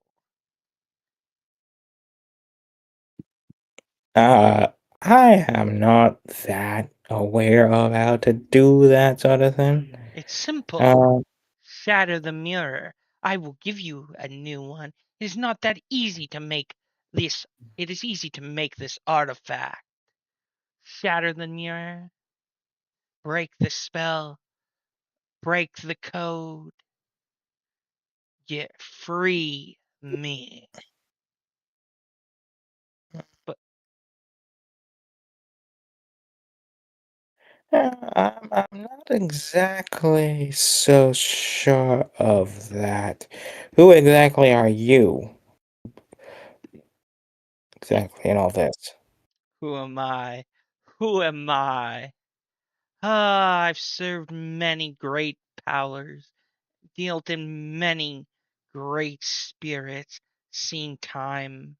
I've seen mortals come, die, pass through the gates of the damned, ridden the stream of souls.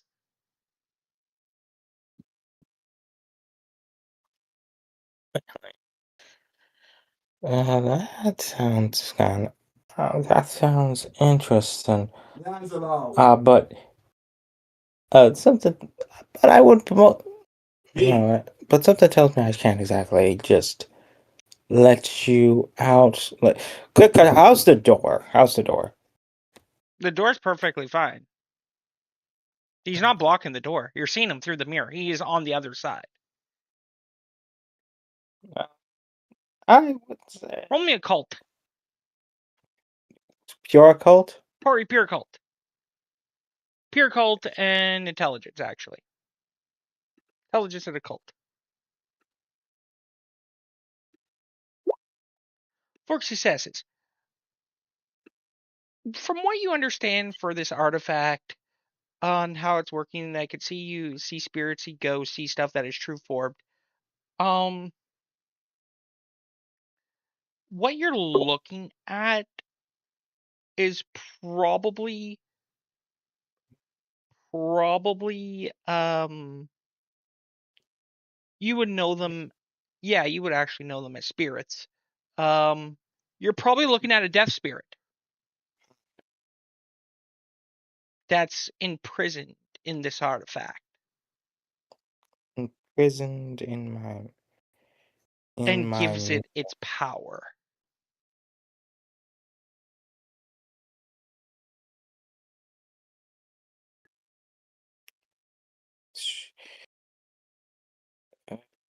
Really now. You're in the artifact, you say. I was From what I can. trapped here by ancestors of your kind, promised for a great deal, and once they owe me to help, and then they imprisoned me in here.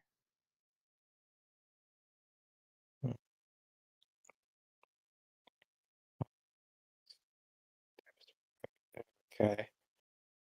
Just in the mirror, but you. And how exactly would I know if you? And how exactly would you help me rebuild my other? How should I say this? The. How would you help me build another mirror if I were to shatter this? You find me a soul. Anything that dies can replace the mirror. All you have to do is find me the nearest soul, and I trade 1 for 1. At this time, you hear a car roll up behind yours.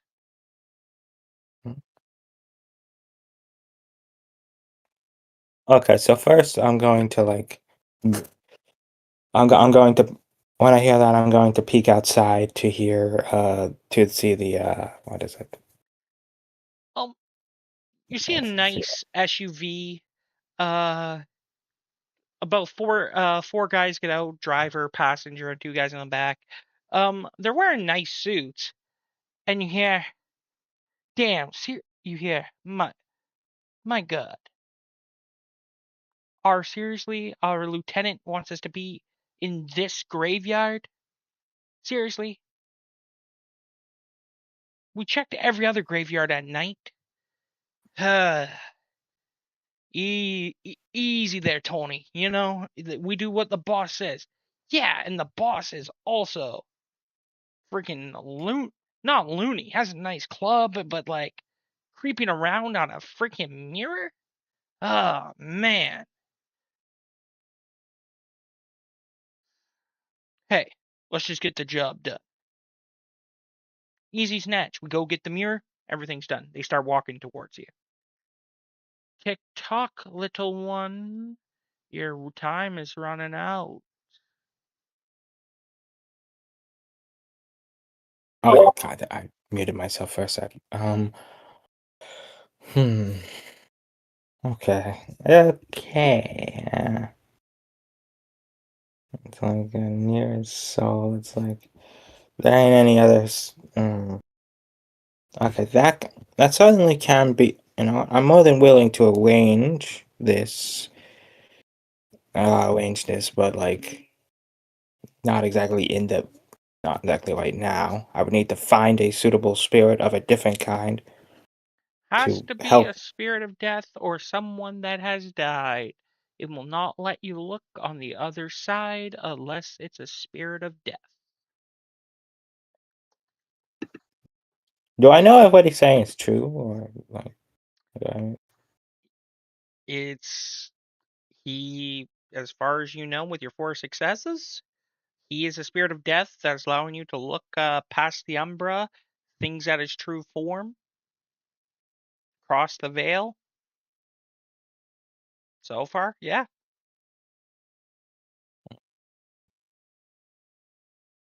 Okay. Okay. That's gonna be doing, but But okay. So you're saying I would have to make sure I understand. I would have to break the mirror. Then and then what? I would have to go out of my way to find another mirror to put in another spirit. Like that's a lot of things I gotta do. I can't Exactly. do that. Well, that doesn't sound like something I can do right now, given everything. It's A soul for a soul. Did that go through, guys? That that went through, but it was a bit loud. A soul for a soul. Okay. Human So for soul. a human soul? Yes. There are things that go bump in the night, and from what I'm going on is we don't got time to talk about that. The footsteps are approaching. The men are getting close. The 4 men are getting close there.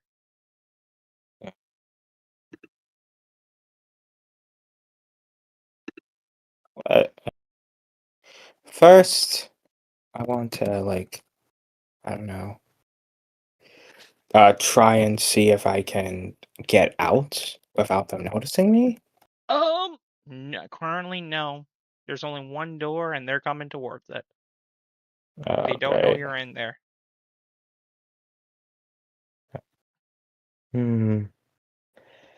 Okay. Hmm. Their suits are nice, though.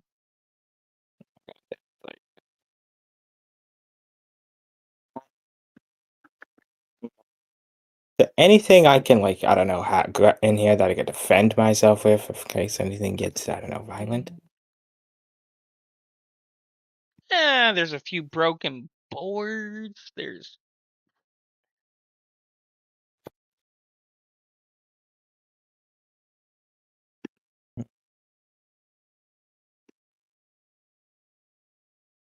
the spirit goes. Oh, this is as you're looking around. This is annoying. Obviously, you're new at this. Basically, where are you holding the mirror? Are you holding it close to your chest, your face? I suppose close to my face. Yeah. You see, as it closes, a skeletorial hand comes through the mirror, and it just basically What? looks like it's going to your throat,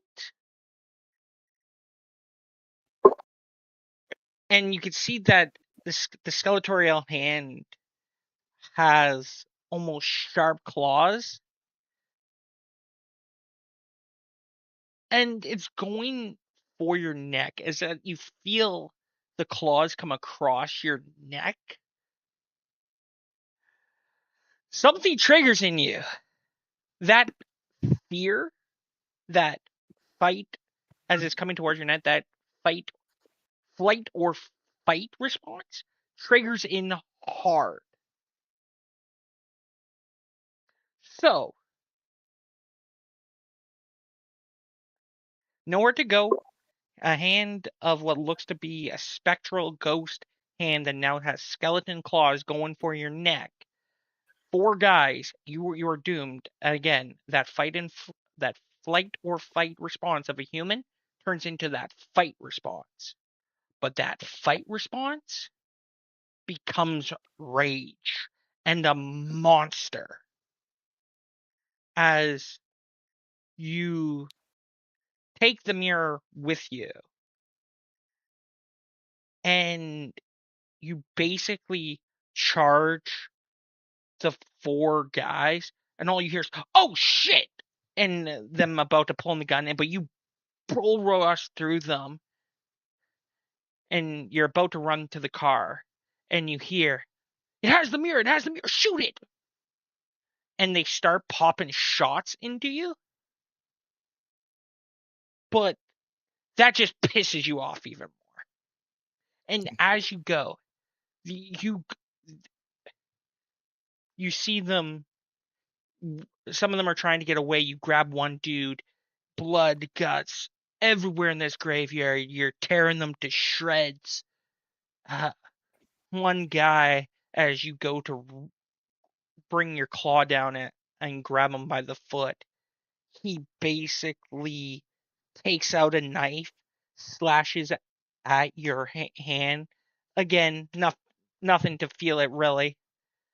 You basically grab his head and just rip so far forward that it actually snaps the back of his neck. And yeah, you're going through this. And you can hear in the back of your mind, this being, the specter of death, laughing and giggling at the sight of blood, mayhem, and carnage. And he's like, now this is fun. And he's giggling as you see one guy try to make it limp back to his car, all bloody, bruised. You see his hand, he cracks where he basically, you broke his foot as he's limping, and several of his fingers. He basically just cracks them back into place, and he starts removing them again. And you just barrel through him and his car, and the car just flips over like 15 times.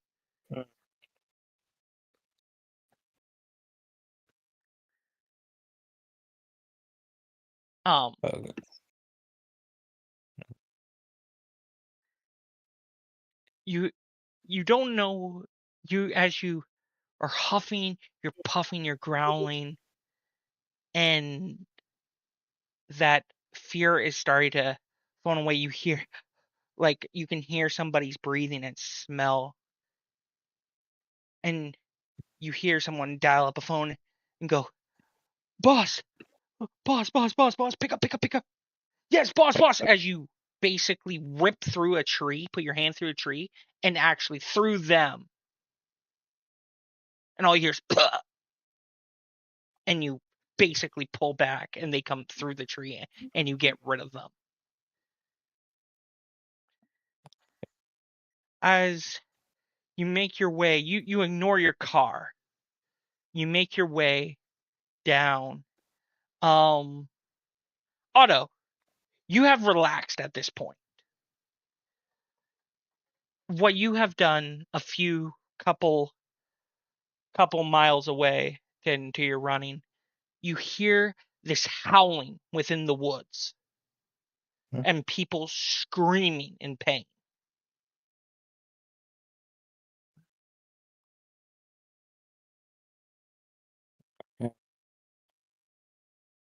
What are you doing? So,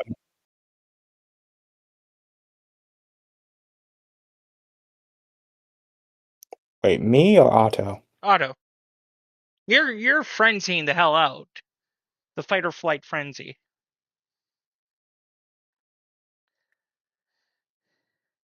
Otto, you have this black liquid on you, on your hands. You are so confused of what happened. You came down basically off of a rage high, and you hear in the woods this howling. A wolf, actually.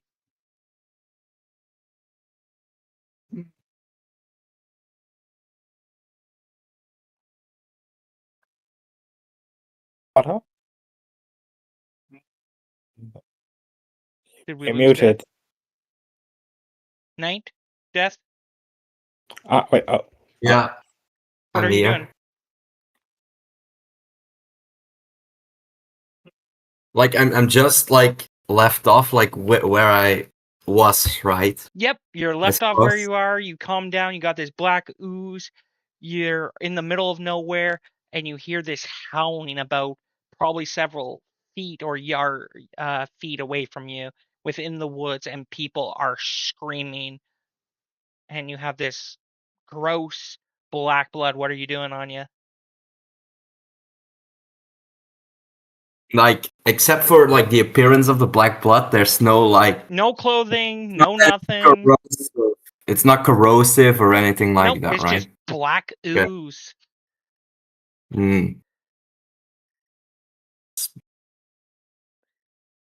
Does it smell like regular blood or does it smell like strange?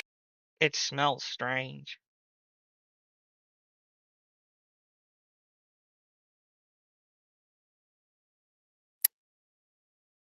I guess the question is, would I still be in frenzy, or would I have returned No, back you to came. You Hamid form? came. This is you're Yeah. in Hamid form. Right. All right. Well, then I'm definitely not gonna taste it. Then I'm probably just gonna like try to wipe off as much as I can, and well, gonna like look in the direction from where the howl comes, and if I can't see anything, like try to move a little bit forward, but still a little bit dazed from whatever happened like 5 minutes ago, I guess. But I would be like stumbling a bit forward, trying to like gaze wherever this sound, this howl could have been come from, while like trying to like wipe off as much of this ooze, this black blood off of me as I can. Okay. As you make your way forward through the woods, you see this truck, this 4x4 little hyped up truck that's known for mud bogging and wood and hunting approach you as you cover up your eyes. It's still pretty bright.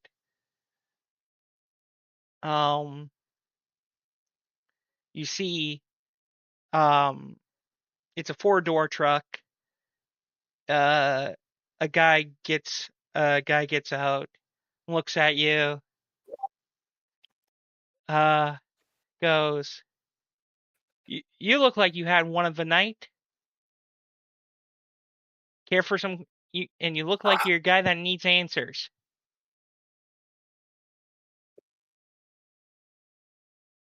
Have I ever seen this guy before? Or- You know that there's a few cabins within the woods.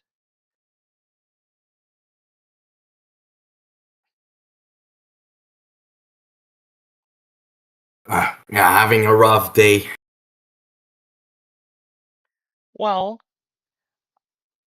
after my boys here take care of that big problem, how about you hop in and I'll bring you up to where we can get some answers. How does that sound? You know what's going on? I know a little bit of I definitely know what's going on.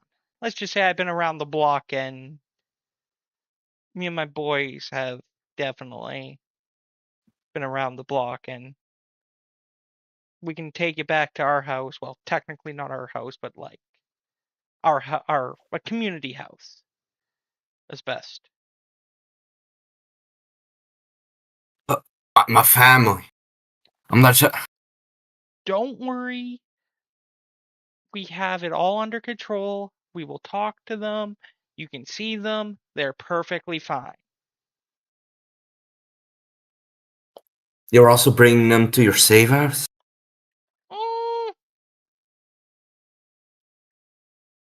Not really. See, we can't really we can't really bring them there, but everything will be answered. Just let us take care of this first. This one big, huge problem.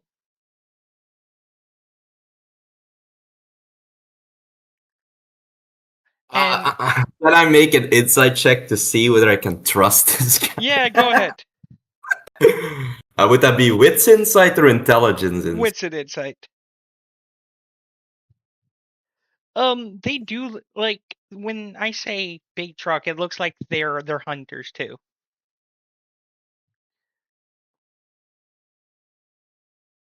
Well, I guess I use rage now, right? Because it doesn't just go away. Yep. All right. 4 successes. No, that's not right. 5 successes. 5 Because I have a successes. crit. Yeah, I have a crit. Okay. So 5 successes. Yeah, he's trustful. Just Okay. let you come with me. We'll go get you some clothing. We'll have clothing. We'll have a nice shower. Have a hot meal. Get that oozing blood off you, because trust me, you don't want to taste that. That tastes nasty. He looks at the 2 guys with him, and he goes, "Bud, Lou, you want to go do your thing?" You see, basically, these 2 guys right in front of you.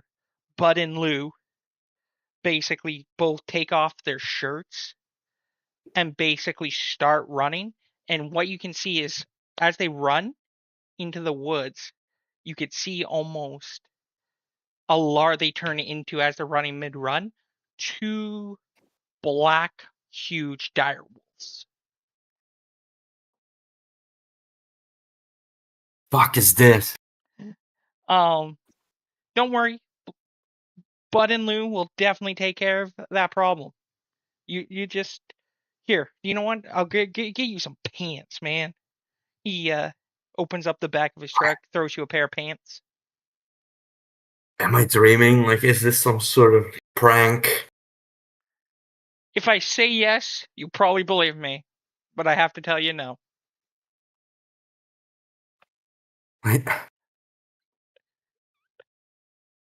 Oh my daughter, she was talking about. Again, nice hot meal, nice explain. We'll all explain it to you. Just, I have someone that will definitely help and will help you guide you through this. You know, like a family. A pack, bro. Just put on some pants, What do man. you mean back? Just put on some pants. I'm doing on pan. Okay. He's like, I can't look at you. Put on some pants. So What do you mean? we're gonna pause this little bit. Night. Black. Oh, Yep. Mr. Owens. You see as you're going through this, you see and you're basically throwing this body aside, and you see these 2 big giant wolves, and they're basically black. They're black with a mixture of red to it, and you see basically as they're coming, you're ready and you're like growling, like bring it on. And you see them go from 2 basically hispos, and as they're barrel rolling you, they literally shift, and now you got 7-foot tall, red fur, black highlights, basically holding you down. And they're barking and growling at you, and you understand them. And both of them say, you need to calm down.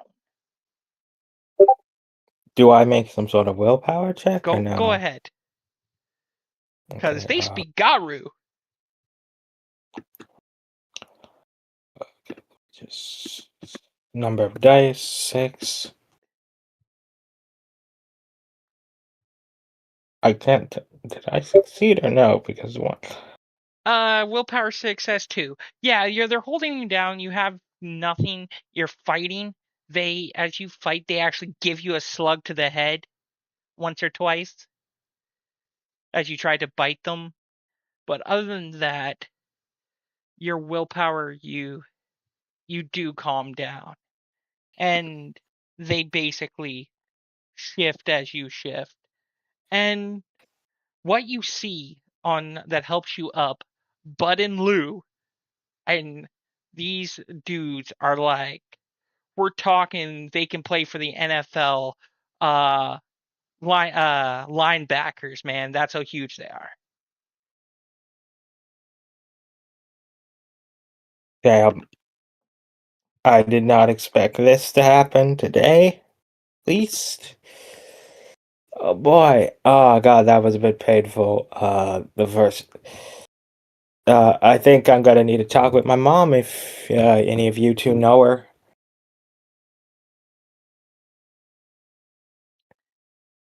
They look at each other and just go, I think it's time for us to leave. Come with us.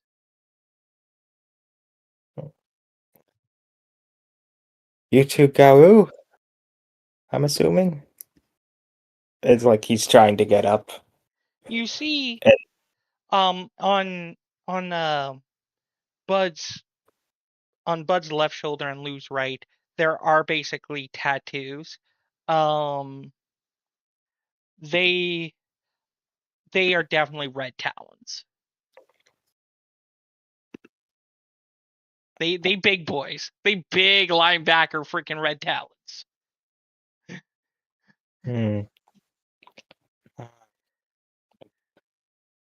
Red Talon territory. Friend. Okay. Alright, I guess I'm following.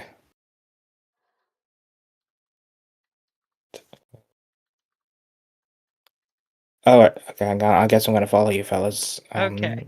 So Bud and Lou come back. They're wearing like jean shorts and shoes. You see a dude and goes, "Well, that was easier than I thought." So boys, how did it go? They just go, "Ugh." Good response. Bud and Lou don't talk much. They're morally powerhouses for this. Okay, Bud and Lou are running back. You see them basically shift into wolves and start running back. Okay, you two in the truck. Dude, Will points at you, Mr. Owens. He goes, "You need some pants. I can't look at you with all it hanging out, but like, here's some pants." And this is the first time Owen looks down and he realizes, oh crap, fuck. Okay, yeah, yeah, thanks. He's going to like, I don't know, go around and like, I don't know, somewhere more private and like change. Okay. But he's So also gonna notice where's the mirror. the mirror's on you. You hear, "Man, that was fun." And you guys drive off. Log cabin, long driveway. You see a bunch of people. In this log cabin, there is like wholly on the driveway is a very wide log cabin being built.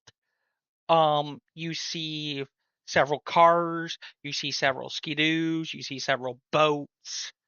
Um,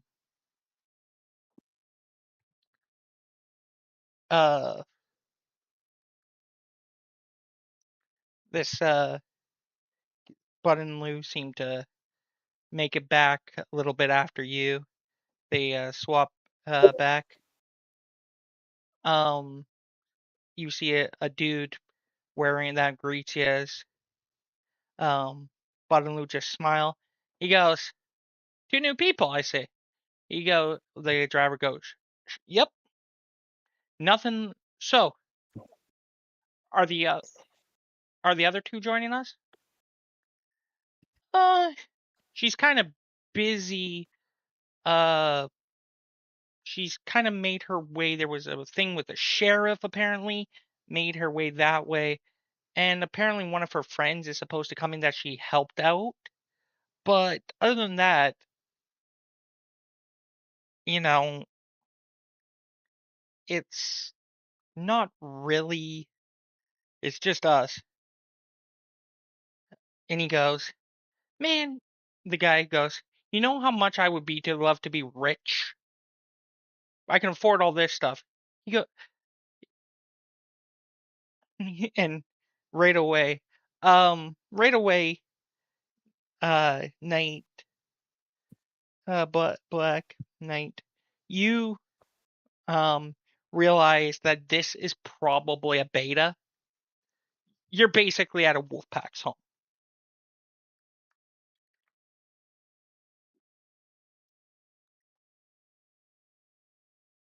This is what I realize. Yeah. So they're likely the second. It's like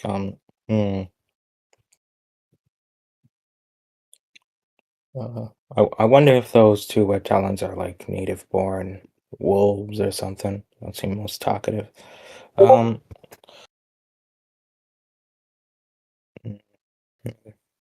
So he must be the second.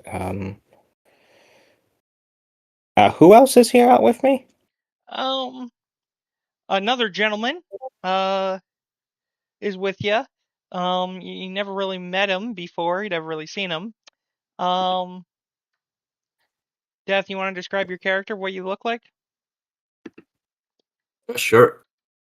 So I look like in my 30s, but pretty like hardened, athletic build, but like even though I look like 30s, I look like I've been in some rough spots before. I haven't really. Well, actually, no, it's 2 years.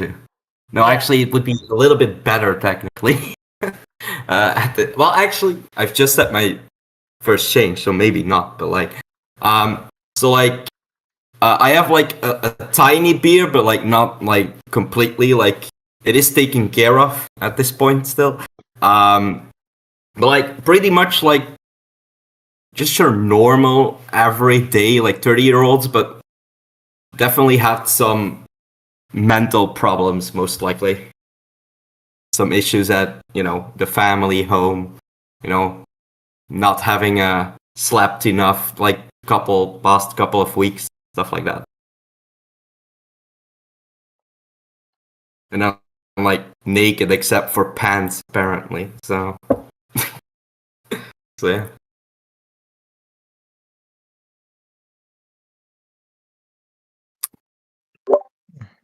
Alright. Alright,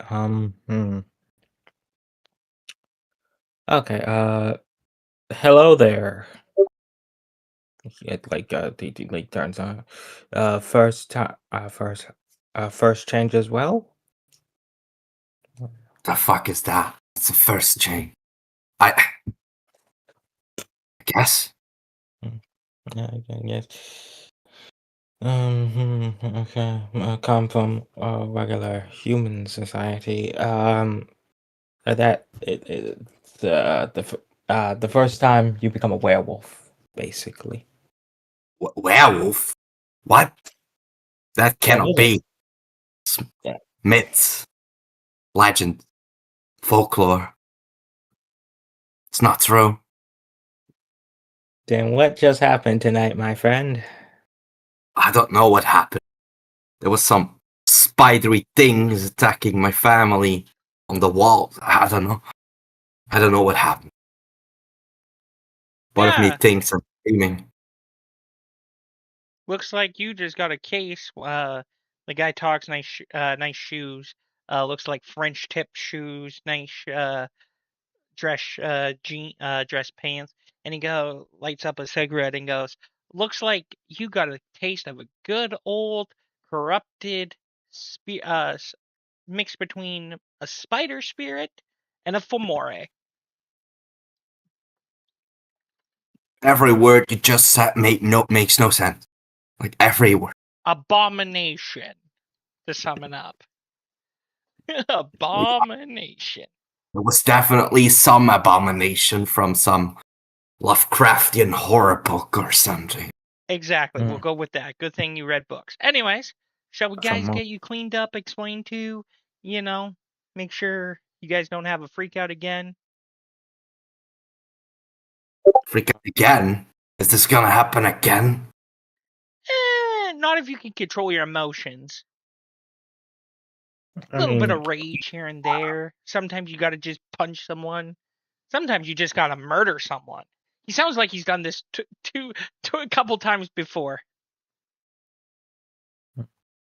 I'm gonna. I'm. Are you also a red talon? Oh, Is, no. is it, Oh, no, no, no, no, no. I uh, am What's a actually. reptile? Oh boy, you're definitely new to this. Okay, so we're gonna have a meeting called an IRU information session, but it's late, so we're not gonna have it tonight. But I recommend you guys stay here for tonight. I need to call my mom. My mother is one of you. Uh, Ghost Council. Oh, Uh, not one of sure. you, but Just don't tell her where you are. We don't mind giving out phone calls. Just don't tell them where you are. We prefer to literally. See, my alpha is more of she's a private person who likes to she uses this as creative like study house, also a pack house. But yeah, I bang my head hard against the wall. I'm willing to take physical damage for this, like a superficial damage. I'm basically the reason is I think I might, be dreaming and I want to, bang myself awake. Okay. Yeah. You ain't dreaming. Yeah, I know, but like, it's what I would do. So What Okay. Otto would You bang your head against the wall, it hurts. okay. Yeah. But anyways, we're gonna put a pause over on this right now. And we are going to head to definitely a few years back. We are going to head to, where is it, Nico? God, yeah, our chat's like full. Hang on, I gotta go. Boston. We're in Boston? Boston. We're heading for so we're gonna go a couple years back, and we're heading to Boston, The hood. Massachusetts. Yeah, the hood. The Boston, Massachusetts in the hood, crummy area where a young female is about to have her change. So, Nico, Yes. you're an outcast in your high school, the different one, Yeah. the smart one, the brain one, the people that I'll pick on. You're different. The Tinkerer. The tinker, the thing. Also, for those who are watching, this might get a little dark. This might have a little bit of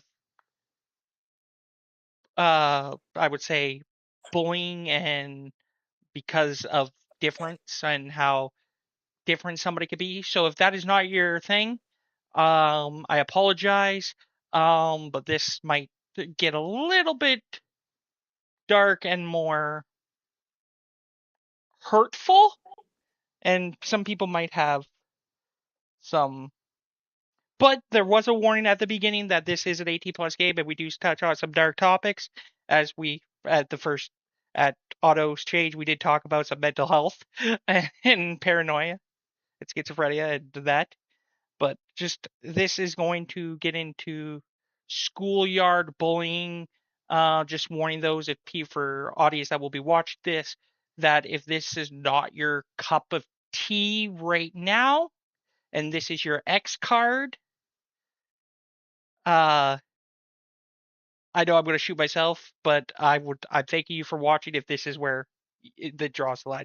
Just a few warning, just letting you know for the warning, if this is your X card, when it comes to bullying and kids picking on kids for being different, this is going to be, please, I don't want to put anybody through that. So just a fair warning to the audience and people that will be watching this in the future. Here's your 18 mature warning. Anyways, so yeah, Olivia, you were the tinker, the weird kid, the difference, the saw yourself as tomboy clothing, very being picked on, being bullied, because you were different. You were weird. But to you, Yeah. you were weird in a good way. Yeah. But kids pick on kids. They pick on kids just because they're mean, maybe they're insecure. Bullies are bullies. You've been having a problem over your years of high school, and I believe 17 you're almost done high school. I'm understanding it's the states lost. Somebody from the states correct me, because I'm not from the states. If not, she skipped a grade. She's really smart. She's intelligent in her own manner. Anyways, you can't wait to leave. This is your graduating year. You have big plans. You want to go to trade school and just leave here. It's been hell Escape for you. everything. Yeah, you just want to leave here. You want to move on. You're from the back end slums of Boston. You're ready just to move on. Yeah. And hopefully, and you got accepted definitely schools.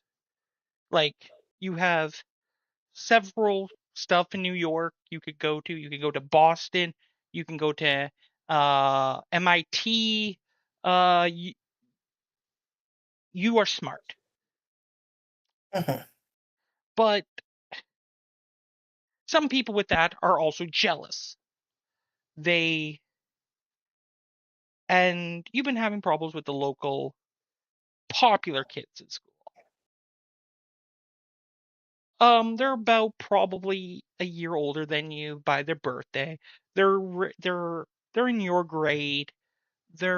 They think that they're cool. These kids always want to be the cool kids, having parties, having appreciation. From what you understand, their parents really don't pay much attention to them. They're from what you understand, their parents donate to the city of Boston. One is like a defense attorney, and other one has a surgeon as a parent. Like, they're spoiled brats. Yeah, But they always pick on you, but it's nothing too serious. I One come from day, a broken family. That's why. yeah, you are coming from a broken family. They Yeah, are coming from their family. their family. Yeah, they're coming from their family. Hey, I want this, I want that. Okay, sweetie, here's a nice cell phone. Just leave me alone. Go, go, go. So, with that thing, as you're walking home one day, or skateboarding, or however you get home, being a It's skateboarding. tomboy, baggy pants, loose shirt, hoodie. Um, as you go past, you think you're gonna take a back alleyway home. To cut a corner, you usually go to a local market that you know is just across the street from this alley. But in the alley, a group of girls are waiting for you, and they laugh at you. They call you weird. They call you a loser. They call you beyond names. They're just Yep. picking on you. So this time, usually you're not a fighter. Usually you brush it off, go home, talk about it with your mom, talk about it, get it out. Sometimes you are known to have anger, mental health. But you never actually took it out on somebody. It's been managing it, with therapy, been talked to, been getting help, even though that The your mom gym. works 3 jobs, you know, to pay. But she's here. She wants to help. Um, there's been a few times where it's got too bad where she couldn't control it anyways.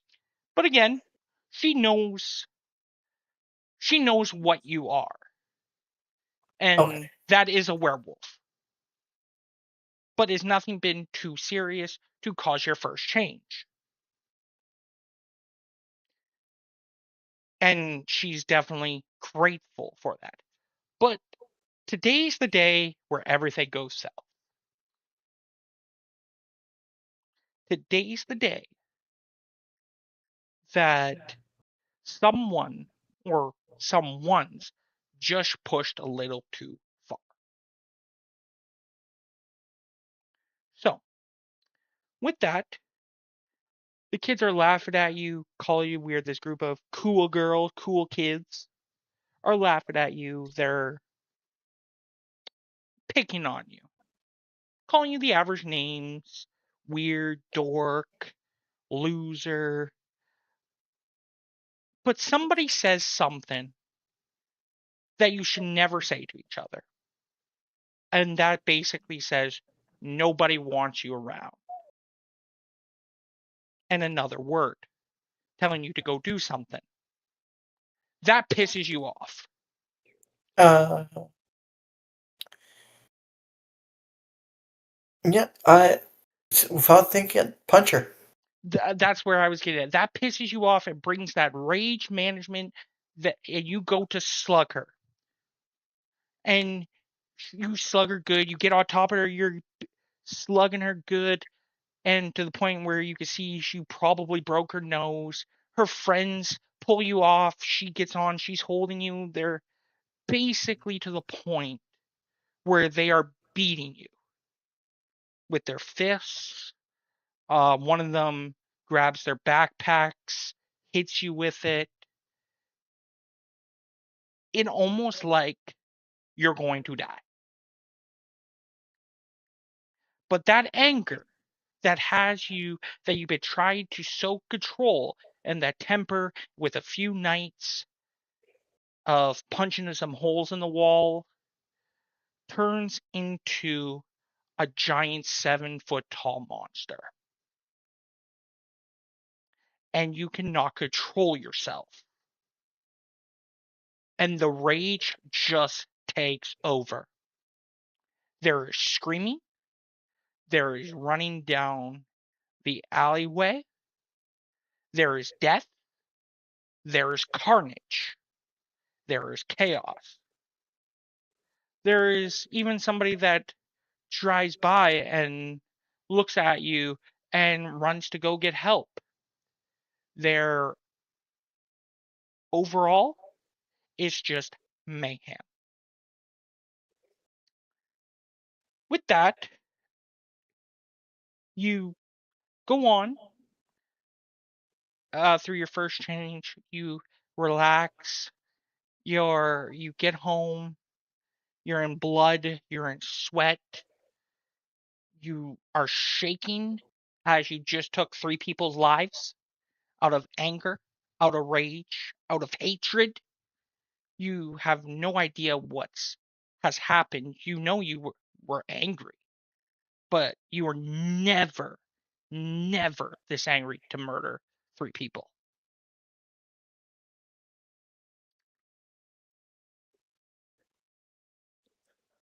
You get home and your mother looks at you. Right away, she comforts you, tells you it's time to leave. She grabs her savings, and you guys head to New York. Out of the shittiest, dumpiest apartment in Boston that you can ever find. It's on the news that 3 18-year-olds were murdered. They are wrapping it up as an animal attack. The animal just disappeared. Ever since then, nothing's happened.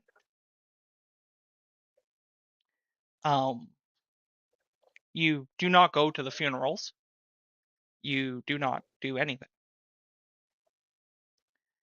Over the course of time, you turn yourself, getting a few years later, into the military. Training, your schooling comes through the army. And then finally brings you to the Marines. Now, across seas, did we decide where you were going for your tours across seas? A little bit everywhere. So You can choose. So it brings you to the Middle East.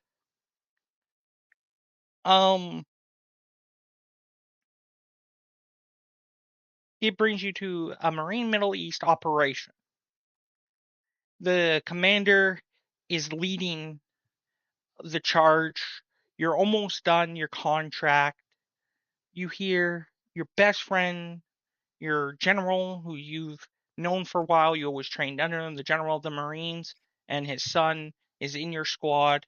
You're ready to breach a house of hostile companions to rescue basically hostages.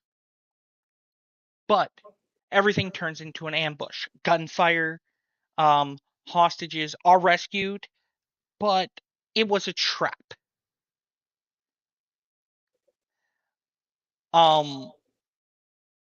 As this was a trap, you are caught in with basically an RPG going towards the house. Again, no one sees what happens, but you are survived with your Garu nature. Through this, someone does report that they have seen, and the mission is called a failure. Everybody that you know, once again, has died. You have served with these men and women and got caught.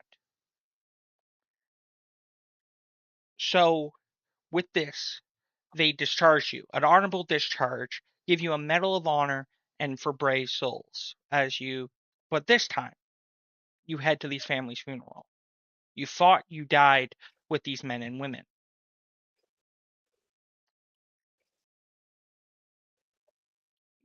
Moving on and keep your quiet life in New York, in your junkyard, mechanical, going to school. You meet an interesting woman. Doesn't talk much, likes your designs, works well with you,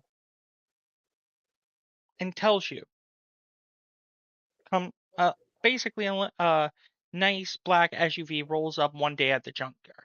You're working on an old Pontiac, maybe late 90s Pontiac Firebird.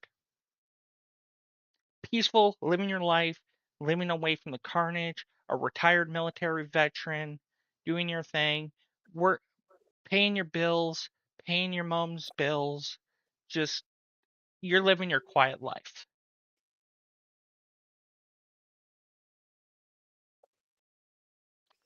But it's not so quiet in New York.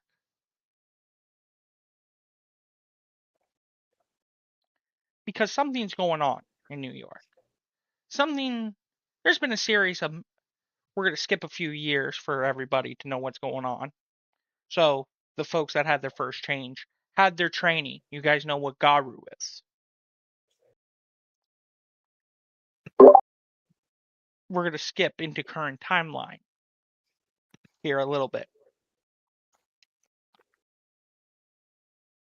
You get a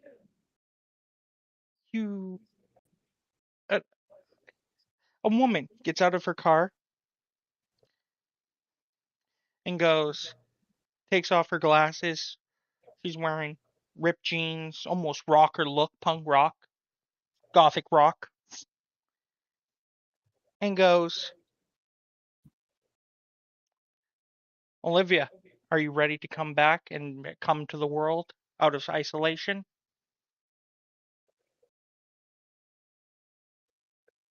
I did say I would help you and help your family.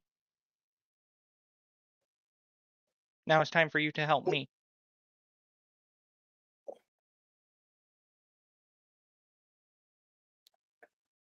Is there going to be beer there? And gadgets to play with? There's definitely going to be beer, a whole lot of probably drinking, but I need your help with a problem. That problem's been all over the news. A series of murders in New York. People being filleted. People that have been brutally murdered. Random attacks. It is a serial killer. This serial killer is being declared the Moonlight Killer of New York.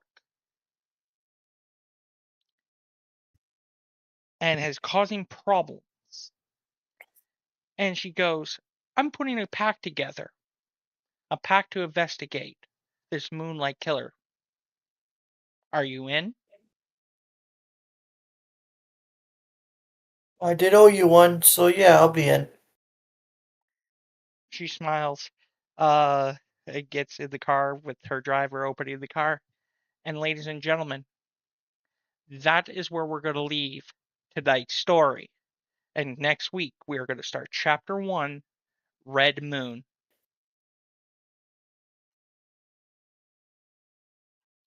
Well, I hope everybody did enjoy. I will give 4 XP to the werewolves. I hope everybody enjoyed the story. We are going to call it there. So yes, for those who are watching, tune in next week. We'll start Chapter 1, Red Moon.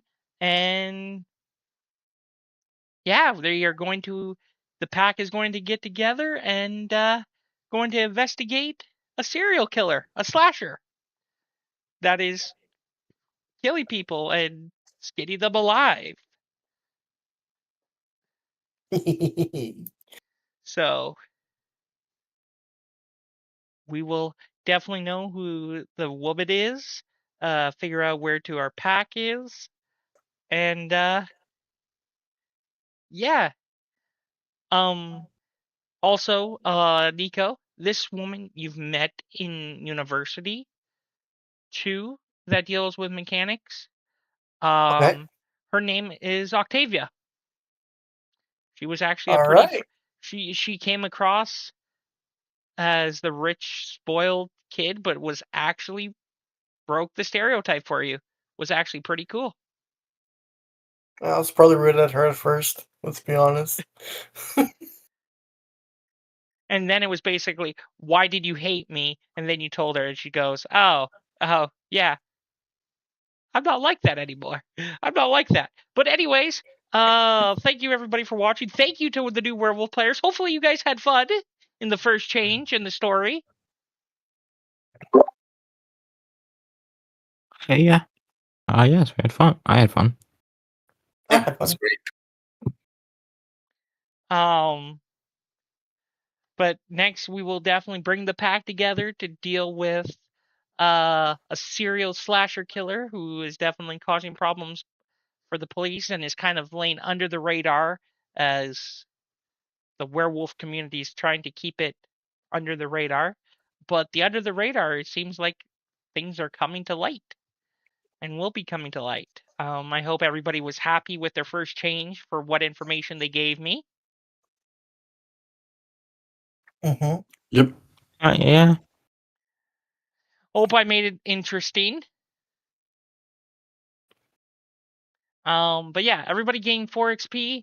And that is the session. I will be right back.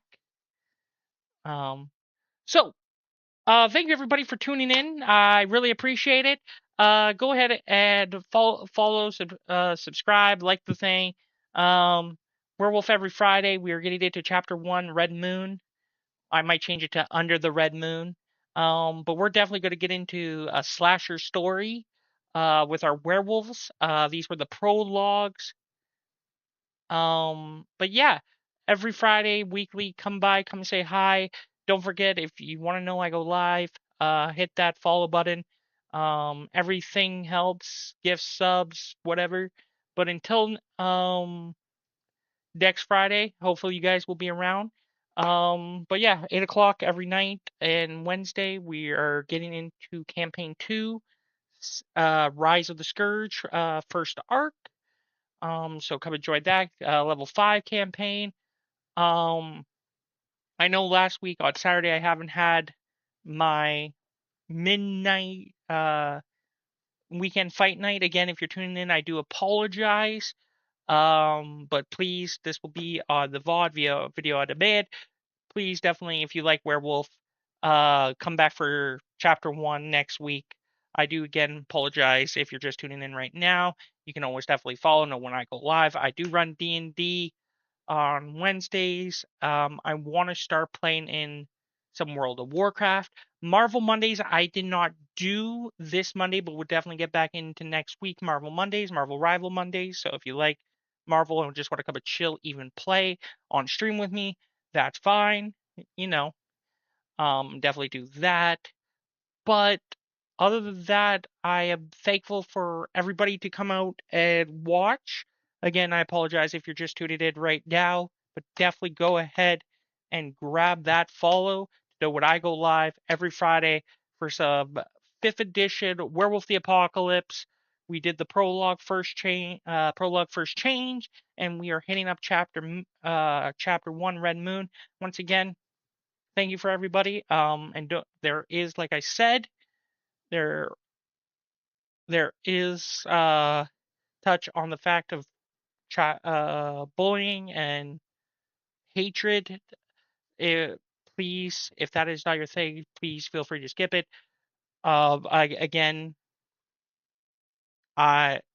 But yeah, for someone's first change, because I know that's not everybody's cup of tea. But hopefully everybody will be tuned back next Friday. Thank you very much. We will be finding out also sometime in the future that there might be a crossover game due to Saturday's behind the scenes Vampire 5th edition. One of my players, Eka, played by Bailey, who was in my Wednesday game, might have started something and might have made a deal with Octavia St. Clair that they might go to New Jersey and go kill some vampires. Definitely some sire vampires, get rid of off the table. Anyways, good night, good day, whatever time it is around the world. Thank you very much for tuning in, and don't forget to hit follow, subscribe, and do all your fancy stuff. And we will see you next Friday or this weekend if you're down for some